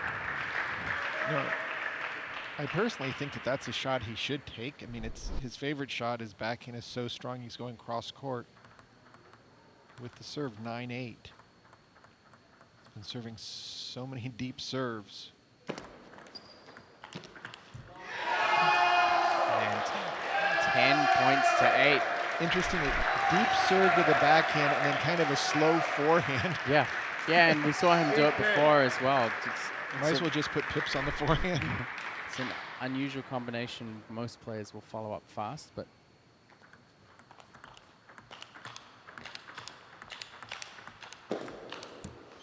Rebite puts the ball long. McDonald is going to take the match. 2 games to 1, and the Portland Paddlers will continue to inch ahead here in this showdown with the Texas Smash. These two teams tied head-to-head from weeks 2 and 4, 1-1. The Portland Paddlers are looking and eyeballing the top of that table. They want to knock the Bay Area Blasters off their perch. And McDonald reverses the result of week 4 rather. Jonathan, congratulations. A difficult match, a lot of back and forth of some fast timing, some slow timing. How important was it for you in that match to try and control the pace of the rallies? I felt like I just had to remain calm and keep trying. He was sometimes playing slow, or most of the time slow, so you just tried to adapt what he was doing. But still, the balls felt okay. No, you entertained us with the great smashes on those lobs. It looked like you were very comfortable in that situation. But more so at the end of the match, each game, your backhand really shined brightly. Yeah, just keep having patience, playing with the backhand, and yeah. Maybe I wasn't so comfortable on the low one, but it's good it looked that way. Not many players are comfortable when a player's lobbing that high. Now, you played him in week 4, and he was able to clutch the result 11-10 in that Golden game to win 2-1. So what did you take away from the last time you played him that helped you get over the line here? I mean, I definitely had that in mind, but just being slow between the balls and taking my time, and just if he's gonna win, he has to win every point. So just trying to deliver quality all the time. Well, congratulations on getting that win. Certainly a good result that the team will be happy with, moving to an 8-4 lead, and we're going to see how Jiwei does now. So well done, and we'll see you back in the Golden game soon. Thank you, guys. Jonathan McDonald proving the more reliable player. And as I said, the Portland Paddlers right now leading 8-4. This is a very interesting matchup here in the last singles match between Jiwei Sha and Hiromitsu Kasahara. Jiwei, the Portland native. Great control spinning player. I think we could see some really great countering, counter loop rallies between these two players. Yeah, the challenge for Jiwei is to make sure he is the attacker and not just playing as a wall or a backboard, because Kasahara, he can finish the ball. Yeah, and we saw these two play in week 2, and Kasahara won 3 games to 0 in quite convincing fashion. So we'll see what Jiwei can do to change his fortunes here. And Jiwei did beat Kasahara 2-1 in the combine, which allowed the coaches a chance to see everyone's level, since we had such a huge international field.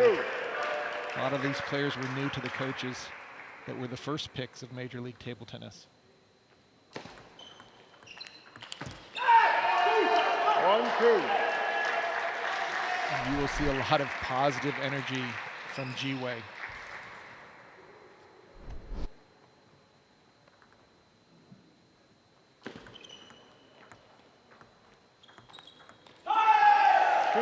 Very good footwork, stepping in, moving the ball around, just trying to keep Kazahara off balance.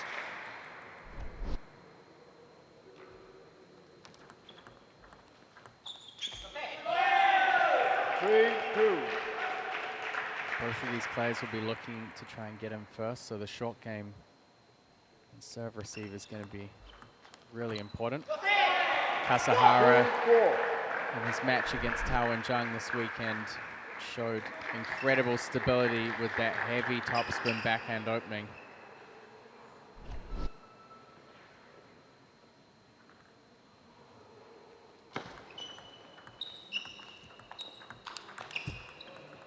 Kazahara has no difficulty re-looping any strong opening attacks.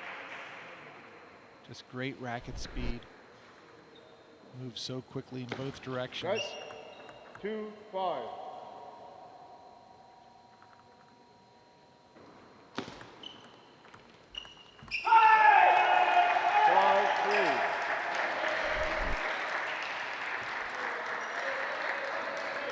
Seems like Jiwei does win a lot of the easy points, just constantly moving the ball an inch to the left or to the right, putting his opponent out of position. 5-4. And you could see it there in that rally. Just that small, just enough to put him off balance.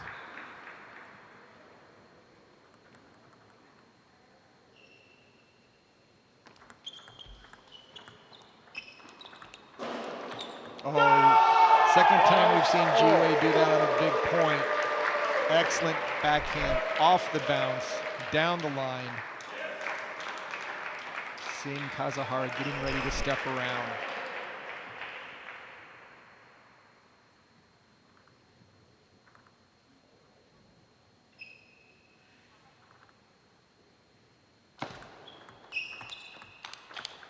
Again, so close to the table. 6-5. So solid with the backhand control.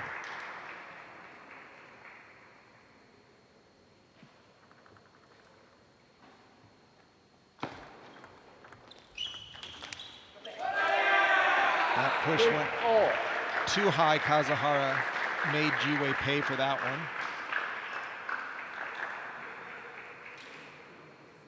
Jiwei Shah 19th on the standings, coming into the weekend 6-9 in singles. He'll definitely be looking to improve on that ratio. And that's certainly going to help, Sean.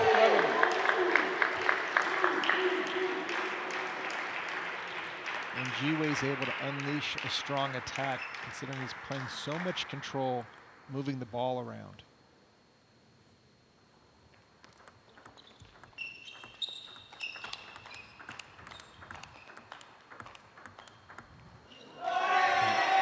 Battle with backhand to backhand.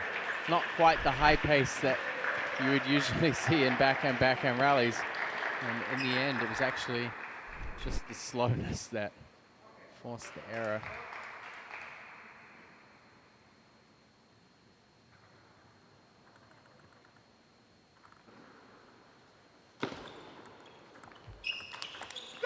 Big forehand power from Kasahara. He needs to be doing that.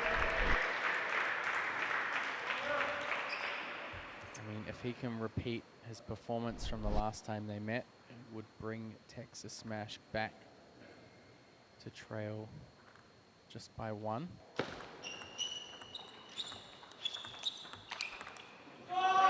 Kazahara got such a good jump on that step around. Jiwei had no idea where he was going with that firepower. Very difficult to even put his racket on the ball.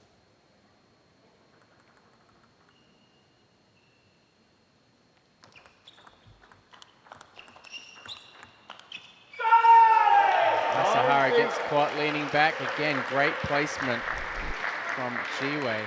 Just enough to get Kasahara off balance. I think the extra topspin on the backhand, forcing the ball to come down.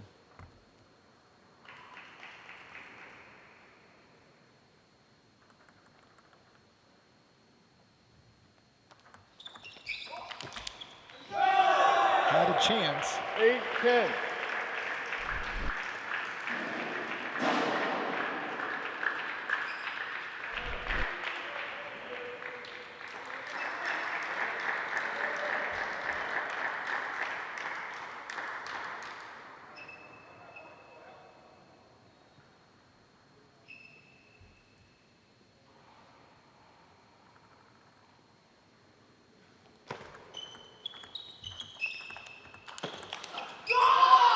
Kasahara 11-8. making the difference there at the end with some powerful forehands. Just keeping the pressure on, getting his forehand into play. Ji-Wei's gonna have to get more offense going. I don't see anyone blocking Kasahara down.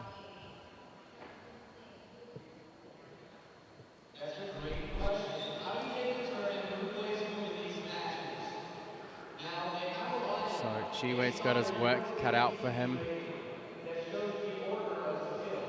A pretty good start. He played some phenomenal backhand blocks into empty space, but Kasahara's forehand game really made the difference towards the end of that first set. You can see in those replays the power he's getting with the forehand. I mean, Ji-Wei still has an opportunity if he could take these next two Time. to give Portland the maximum lead going into the Golden game. Players back to the table. But right now he needs to just get a game under his belt before worrying about the second one.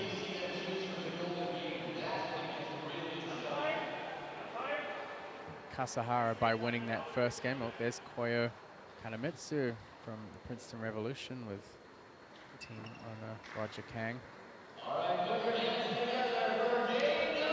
Team Japan in the house. Second game. Cha serves. Love all. Supporting their teammates. As I was saying, Kasahara, by winning that first game, has kept Texas Smash alive with a chance to still come out on top here.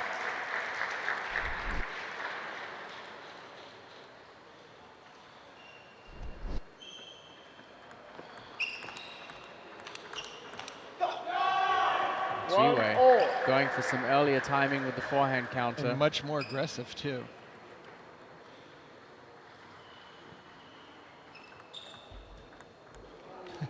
One, two. That has really been one of Ji-Wei's biggest strengths, that short serve return, that time of course assisted by the net, but taking all the spin off the serves, just dropping it short. 1, 2. No surprise you'll see a lot more deep serves when players are facing Ji-Wei. Oh, and just 3, such 1. a fine cut there, clips the net. Basically irretrievable. Kasahara, not much he could do about that. Ji-Wei should let him serve the whole time.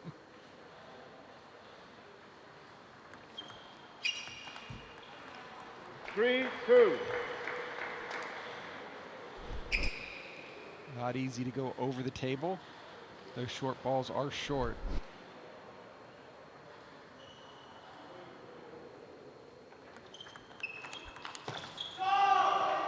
Three, all.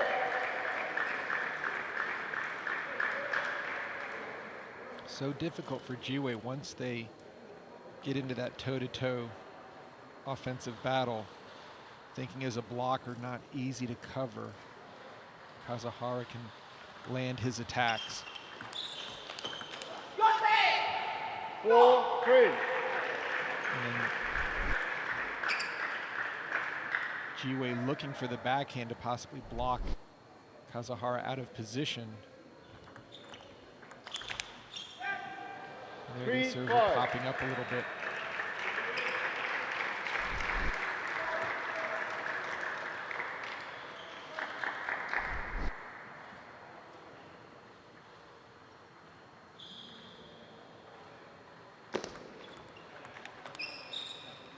Four, 5.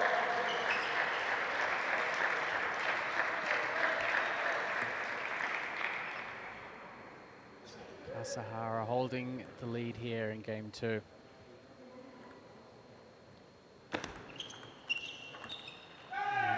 slow, spinny opening. So much topspin.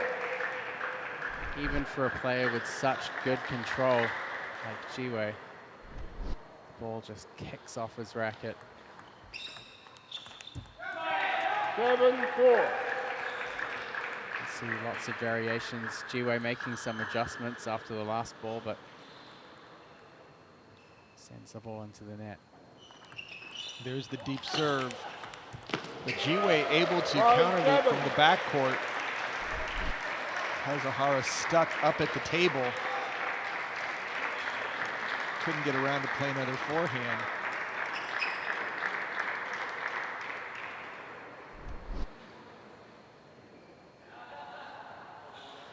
These points right here are going to dictate what's going to be happening in the golden game. If Kazahara can pull Texas within one, he will have accomplished his goal for the smash.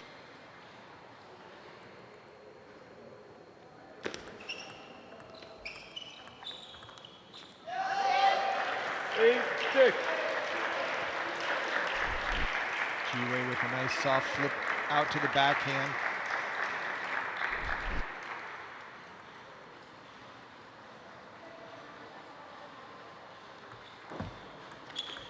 And again, that forehand has just made all the difference for Hiromitsu Kasahara. He's going to hit Jiwei's body 8 times out of 10 if that ball pops up. And if it doesn't, he's going to still spin it hard into the body. These heavy, heavy spin loops.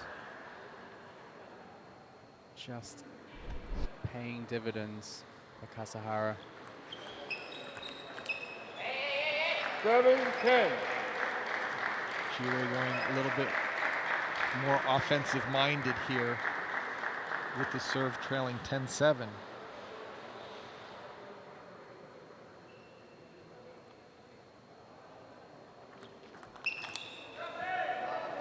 11-7.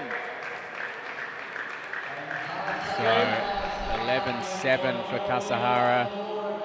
A 2-0 lead. And the gap closes as the Texas Smash hone in on the Portland Paddlers. Things are going to get really interesting when it comes to the Golden Game in week 2. Texas won the Golden Game 21 points to 19. We've had so many close Golden Games, so many 21-19s, 21-20s.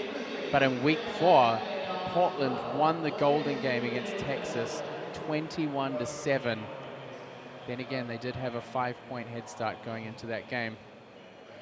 There's a chance anytime you get that 5-point lead that you can just break it open with a quick sweep of maybe the 3-4 player where there's some difference in level. But right now, Jiwei needs to be thinking about how to get 1 point. Kazahara is trying to pull off the sweep himself.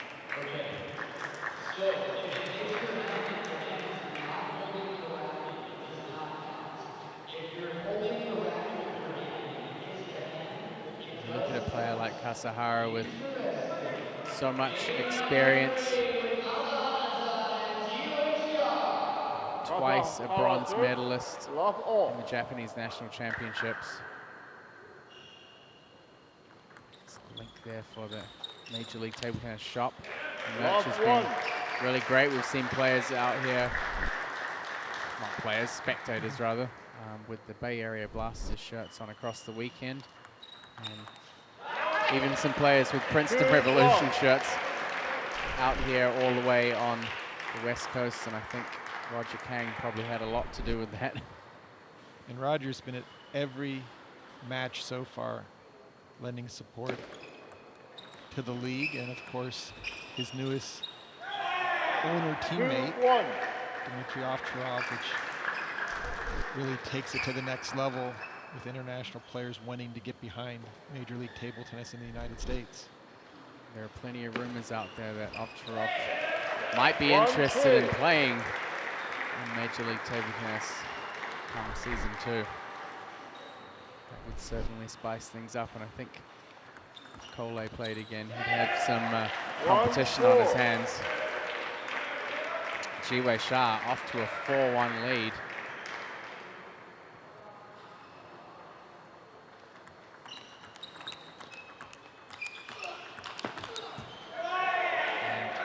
And not always doing the best job of repositioning with the forehand.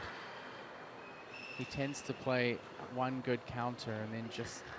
It's almost like feet are kind of stuck at the last shot, which, again, balance such an important element when you are dealing with the type of balls that Kazuhara can send your way. 5-2, change in. But Jiwei's been excellent at moving the ball around as well. And now he's up 5-2 here in game 3. We've seen Jiwei do a nice job of when he's down 0-2, getting that third game. 5-2.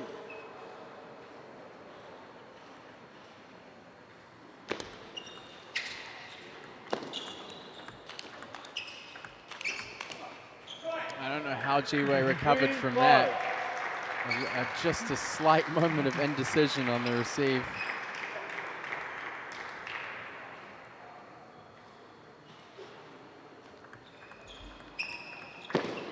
That was a great serve return, but a better opening by Kazuhara. Just really spun that ball up. Such a short backswing too. Just looked like he changed his mind at the last moment, seeing it was going long. And this time, Jiwei, finally after 2 games, getting a bit more of a measure of Kazuhara's forehand. Gets his racket to the ball, and it's enough. Kazuhara wanting to stay away from that quick backhand block down the line. Found a quality forehand block by Jiwei. 7-4. Jiwei just keeping steady here. 7-4 lead. And right now, Jiwei just wants to continue doing a lot of the same thing, which is occasional attacks, but more importantly, just stop Kazuhara's strong offense. And he will. He's covering that forehand side really well right now. Great timing on the forehand.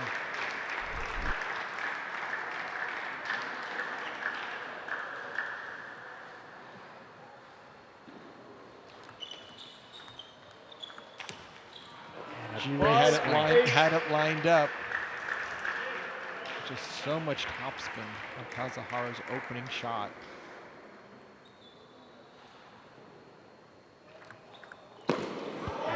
Ace serve from Kazuhara down the line. Totally catches Jiwei off guard. He actually hit it into his own body. That ball was jumping and he slightly overran it.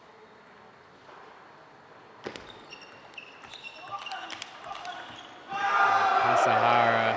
And this is the problem for Jiwei. He's playing so many points that he's winning on blocks that Kazuhara, if he just gets a cleaner first attack, he's going to have another ball that he can just jump on top of, and Jiwei's forced to be a blocker. Jiwei has to get some offense going if he wants to put any pressure on.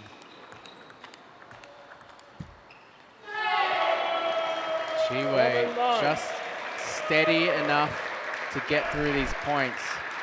Once they get into these longer rallies, Jiwei's able to control the pace a little bit better.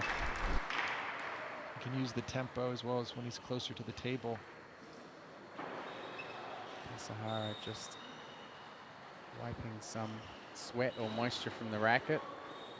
In table tennis, that can be an absolute breaker for any table tennis shot if there's moisture on the ball or the rubber. Kazuhara clips the back edge. Jiwei needs to make his move now to get over the finish line in game 3. Nothing like 10-8. a net to assist in the process. You know, when I said make his move, that wasn't what I had in mind, but it will definitely do the trick. And we saw the 2 net balls in a row in game 1 off of the side spin, top spin serve that Jiwei just shut down. Let's see if Jiwei's able to get a third ball attack, or at least an opening loop off of his serve. What a backhand from Jiwei Shah to take game 3. And we've talked with Jiwei a little bit about how much hustle he has and how much fight, even when he's 2-0 down. That's going to be huge for the team. Yeah, it adds so much energy to the team. And now to go into the golden game with a 3-point lead, it'll be so interesting what the coaches do. If Cole will be coming out strong, only playing 1 point, or will they mix it up?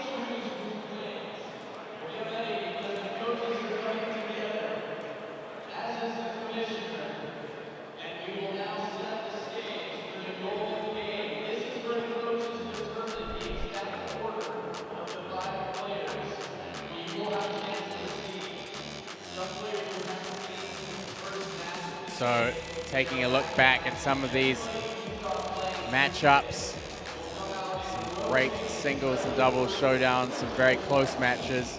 The doubles was a pivotal match for the Portland Paddlers. Jonathan McDonald digging deep to win his match over Rebate, and a great showing there from Kasahara and Kasahara both.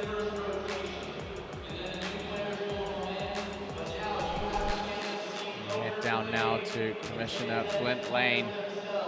The coaches will pick their lineups for the Golden Game. Okay, coaches, we have Portland Paddlers are up 9-6, and we'll be starting with a 3-point lead.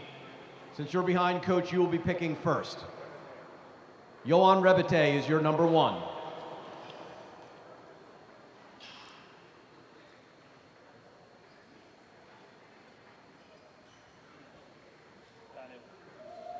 Daniel Tran is your number 1. Your number 2. Cole is your number 2. Dave Macbeth is your number 2. Who's your number 3? Hiromitsu Kasahara is your 3. Jonathan McDonald is your 3. Your number 4? Jiwei Shah is your 4. Nandan Naresh is your 4, making Amy Wong your 5, making Rachel Sung your 5. Good luck, coaches. Wow, some super combinations there, and we'll see almost completely different lineups coming into this. The only one remaining the same is Cole and David Macbeth, who started this match off. Daniel Tran's going to face off with Rebate. Jonathan McDonald's going to play against Kasahara, Jiwei and Nandan, and then the college roommates Rachel Sung and Amy Wong will face off against each other. I think we could see a couple of sweeps here just because it being so different styles, as well as a 3-point lead for the Paddlers. Texas has to come out and cannot afford to go down in this first series with Rebate against Daniel Tran. We're going to see some fast pace here. Daniel Tran and Rebate will play for just 1 point. The deep serves are already coming out.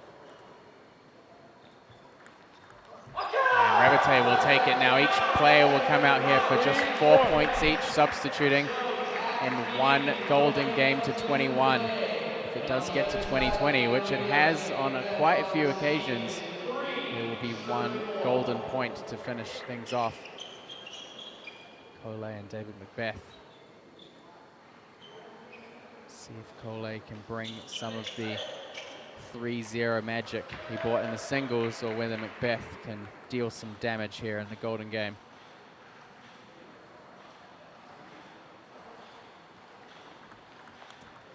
Caught and the edge. Clips a net and an edge. 3-2.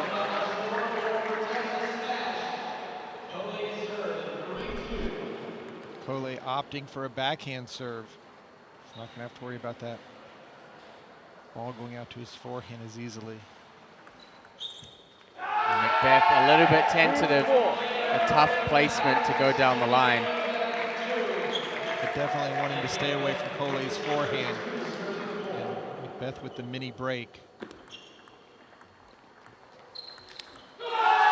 Great over-the-table forehand flip kill. Macbeth brings the Texas smash to within one of clearing that initial lead from Portland. Both players demonstrating the exact same technique. Over-the-table forehand flip kill. Cole shouldering that responsibility, keeping the Portland Paddlers in the lead here in the Golden Game. Kasahara is going to take on McDonald. It's going to be interesting to see whether the steadier, slower pace of McDonald disrupts the rhythm of these much faster and quicker Kasahara. Will he play into McDonald's backhand is really the key.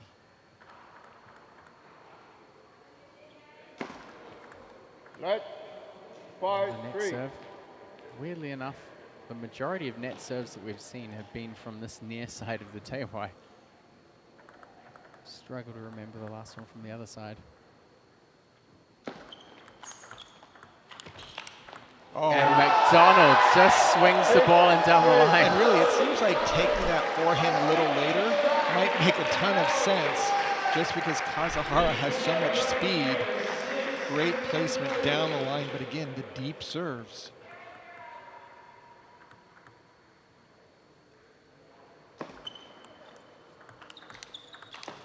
And McDonald really going for that forehand. Nice serve, got the backhand opening in, but just couldn't drive the forehand down as the ball goes long.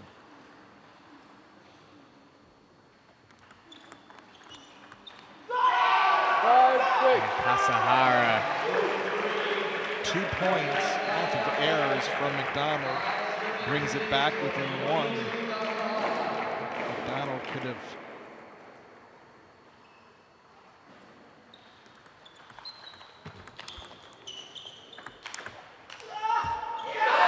And McDonald, no stranger to a lobbing rally after his singles.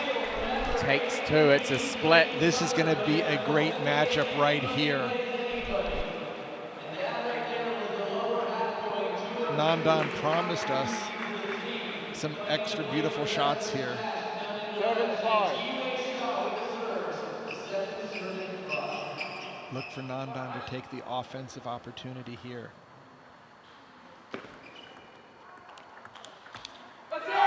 Gets in the counter. Texas smash, knocking on the door of Portland. We've seen Nandan just do a great job against the opening loops to take the advantage away and put pressure on. Jiwei forcing the backhand. And Naresh Levels taking the first 2 points here. And he'll take a third off the serve. The Texas smash. Here's a sweep potential right here. He won't get the sweep. Jiwei able to take 1 point. 2 Pan Am Games gold medalists and women's doubles partners who took the gold in Santiago, plus roommates.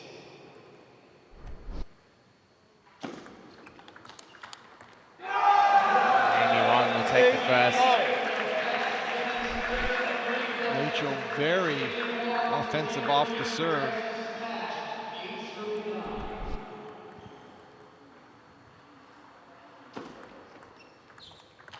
Amy doubles down, getting that ball wide. And it's going to be a timeout.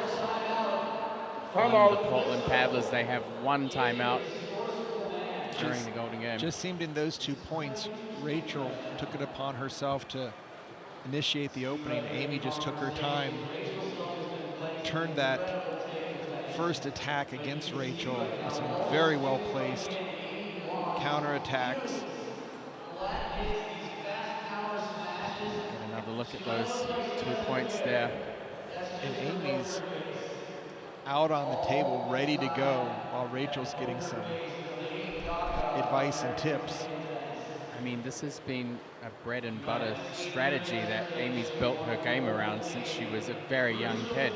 The deep push into the middle, where she gets those weaker forehand openings and just belts the ball into the corners. It served her so well against all the women, both domestically and internationally, to be able to take a full swing, especially when they're serving.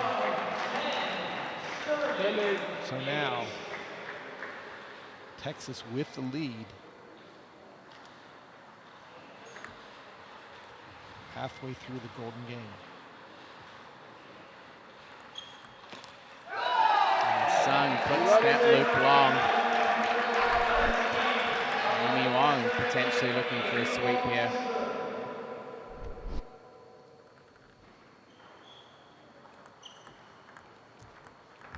She clips the net. She will take all 4 points. Right now, it looks like Texas has been in a potentially better situation into this golden game. If you look at Amy and you look at Nandan and even Kasahara, who potentially could have the upper hand in his. Yeah, other than Collet. And Nobody was home at all. Rebate catches Daniel Tran, stepping around the corner, directs that ball down the line. This time Tran steady with the forehand opening.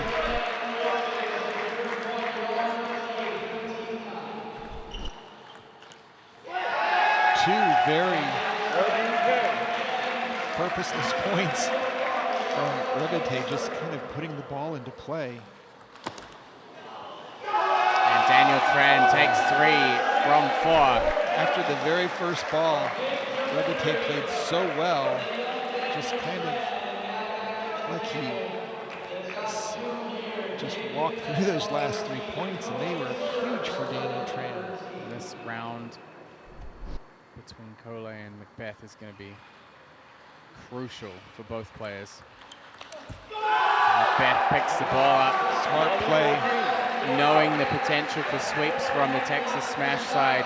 It seems like this angle really favors Macbeth because he will probably forehand loop it, and then if they get into a forehand to forehand off the table, well, that time into the body. Cole picking up that net ball really well. And then just again, every single time, hitting the opponent's elbow.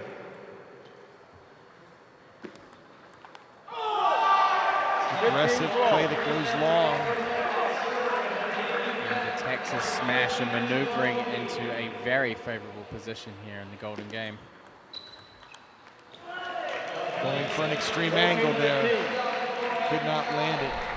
Can Jonathan McDonald score and bring Portland back into this, trailing by 2?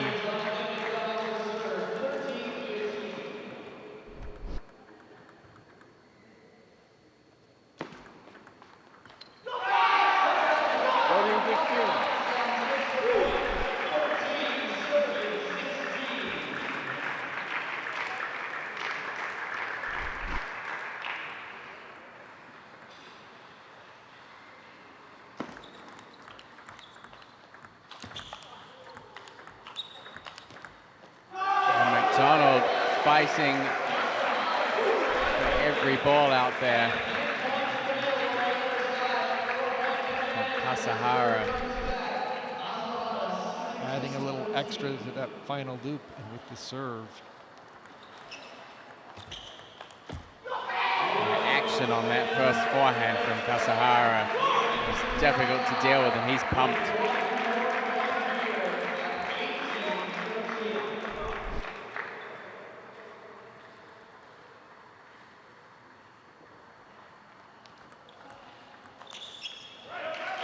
Donald takes 1 point back. And Nandan Naresh is within striking zone if he can do what he did last time, which is take 3 out of the 4 against Jiwei Shah. Seems like Jiwei's been in this position quite a bit.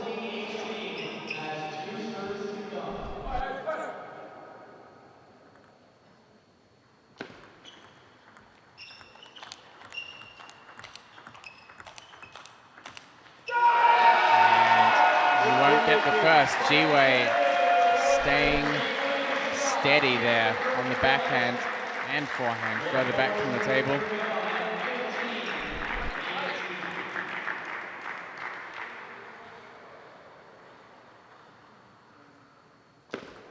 Right? 15-18.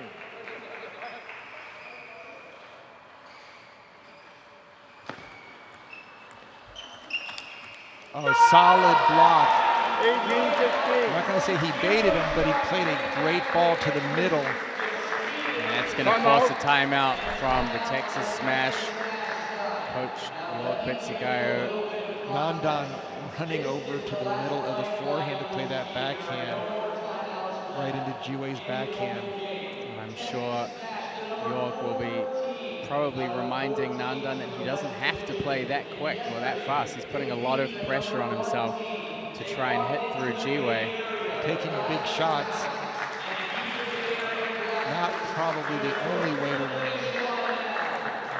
I feel like it has been a big trend in the Golden Game. It's really go for broke. A lot of high-risk shots and high-risk serves as well. Right now, Nandan Naresh holding a good position, but if G-Wei's able to bring things closer together here, it could be a dangerous situation. Well, the ladies will be playing the cleanup position here. 2 more points. Amy's no stranger to the end game position of the Golden Game. She's experienced it just this weekend. Just this weekend, all 2. Both sides, the anguish and the celebration. Well, that was a half-long serve. You can see Amy cheering the most. Every point won by Nandan is a lot of pressure off her back. And G-Wei catches the net. And that puts all Amy Wong needs here is a split.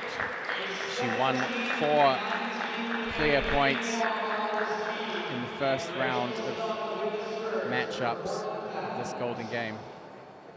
The pressure is all on Rachel Sung. She needs to take 3 to stay alive, 4 for the win herself. 18-19. She'll take the first one.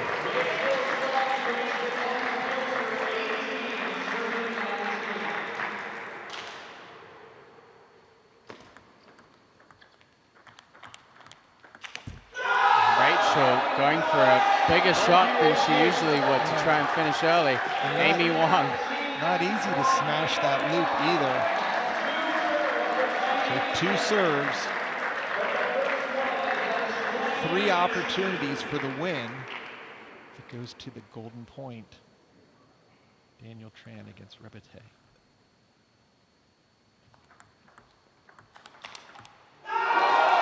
Rachel Sung is not done yet. Both Amy and Rachel are so good at counterattacking and blocking if you don't play to the perfect location. Amy Wong finds herself in a similar situation. And the long fast serve does it. And again for Texas, the barrier goes flying as the team come through. Amy Wong. Second time. Definitely MVP for Texas, taking 2 of the 3 matches this weekend. Final points. Portland battled back. They did everything they could after starting with a 3-point lead.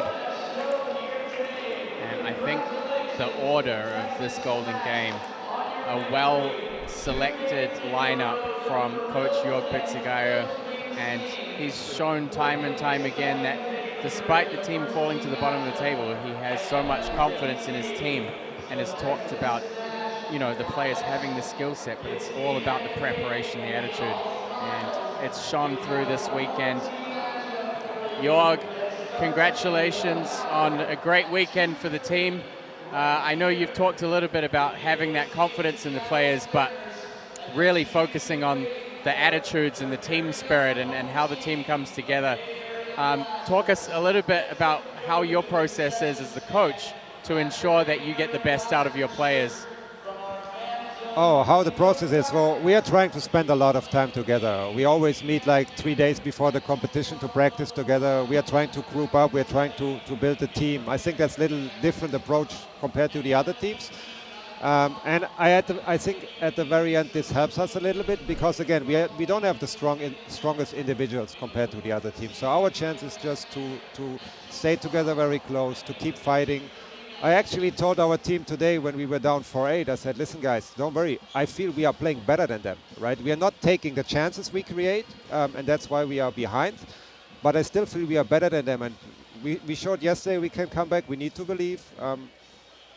We also have been very lucky. I mean, come on, this is also what it takes. The last 4 golden games before this weekend, I think we lost, even we played well. So, yeah, I mean, we have to stay very close. We talk a lot through things, and we have young players. They take sometimes wrong decisions. That's how it is, and we back them up because we trust them, and they get the next chance. And I think the confidence you spoke about last night with Amy, she goes for the deep serve at 2019, not really afraid of losing, but actually playing her game to get the win. Yeah, I mean, it was the same last night, right? She served long in 1917 against Jin Bao, and she did the long serve again. It's a difficult serve. You can miss it. It's what it is. But it shows me that she's confident to use difficult strokes, and she's actually trying to attack the opponent, and that's what it takes. You know, if you're just nervous and you hesitate, you will not play any quality on the table. And it was the same tonight, and it can go in the other way. It's okay, but these young players, they need these situations to grow, to develop. We have chosen to go with a bunch of young players. I love this part of the job because that's also pushing me. You know, they really attract us coaches, and we take time. We need time to develop, and these kind of situations like today, they help us for sure. Well, great to catch up with you, Jorgen, and congratulations, not just on today, but on a great weekend for the Texas Smash. It's a better feeling to go home this way, I agree. Thanks, guys. Good job on your end, too. Thank you. And we'll take a quick moment here to talk to someone that we haven't had the chance to speak to this weekend. We've talked a lot about her from up here, but not to her. Amy, congratulations on a great weekend. It's been so interesting for us to see you in the Golden Games. You've gone through a lot of ups and downs and have always tended to find yourself in a position that you probably don't want to be in, which is to be right at the end of the Golden Game with the pressure. Talk us through the weekend. Obviously, the first Golden Game was a tough one for you against Fabiola in the end, but the last 2 you pulled through. Yeah, the first Golden Game, I was a bit depressed after losing 21-20, and especially that was the decider for our team win or lose. But I think the next 2 days, Coach Jorg and my teammates, they were very considerate of me, of how I was feeling a bit sad because of the first Golden Game, and they were really supportive, and I believed in my teammates also when they played their singles matches. So, yeah, I feel like it was because of my teammates and Coach Jorg's support that I got through. You know, we had a chance to speak with Rachel about what it's like playing somebody that you spend so much time with. Do you find it personally for yourself easier to play somebody like Rachel, who you know her game inside and out, or is it a lot more difficult to come up with new tactics or something different that she hasn't seen? Yeah, I feel like it's definitely, especially with Rachel, because we're also UCLA roommates and we're really good friends. We know each other's playing style really, really well because we play each other really often. So I feel like when we play each other, it depends on who's playing better that day, and also mentality, I guess.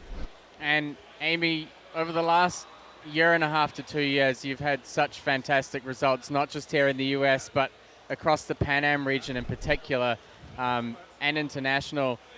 Long-term, looking towards Paris, what does the build-up look like for you in terms of getting ready to play potentially your first Olympic Games? Yeah, I'm working towards it. Hopefully I can make it through the the Olympic team trials, which is held in March. So I've already taken a gap quarter, but I'm going back to school in January. So hopefully while I study, I still make time for myself to practice, hopefully every single day, and to keep up with all the other young athletes. Well, Amy, congratulations. It was a thrill for us to see you come back from that Golden Game loss to win the last two back-to-back and to really hold your own there. So congratulations, Thank and you. we'll see you next time. Thank you. Great to catch up with Amy Wong there. And at the end of this weekend, the Portland Paddlers take the top spot on the leaderboard with 94 points overall. The Texas Smash making some ground there on the third position. Remember, they started out the weekend on 58 points, so they've made some big ground, and of course a lot of that has come through the Golden Game wins. They've taken 2 out of the 3, but still a pretty tight race, and it's gotten even closer than it was when we started this weekend. And we still, of course, have one matchup that's coming up at 2:30. That's an hour from now, and it's going to be between the Bay Area Blasters and the Seattle Spinners. On the home ground of Bay Area, they've really worked into the crowd here, so we'll see how the audience looks. Sean, the last word on this matchup between Texas. Texas has gotten their mojo going and just really bringing the heat, looking very strong going into Rock Hill. Yeah, a fantastic performance, and again, just great to talk to Coach Jorg about his approach to this match, and it just, again, doubles down on how important the team aspect of this tournament has been. We'll be back in an hour. From Matt Hetherington and Sean O'Neill, thanks for joining us.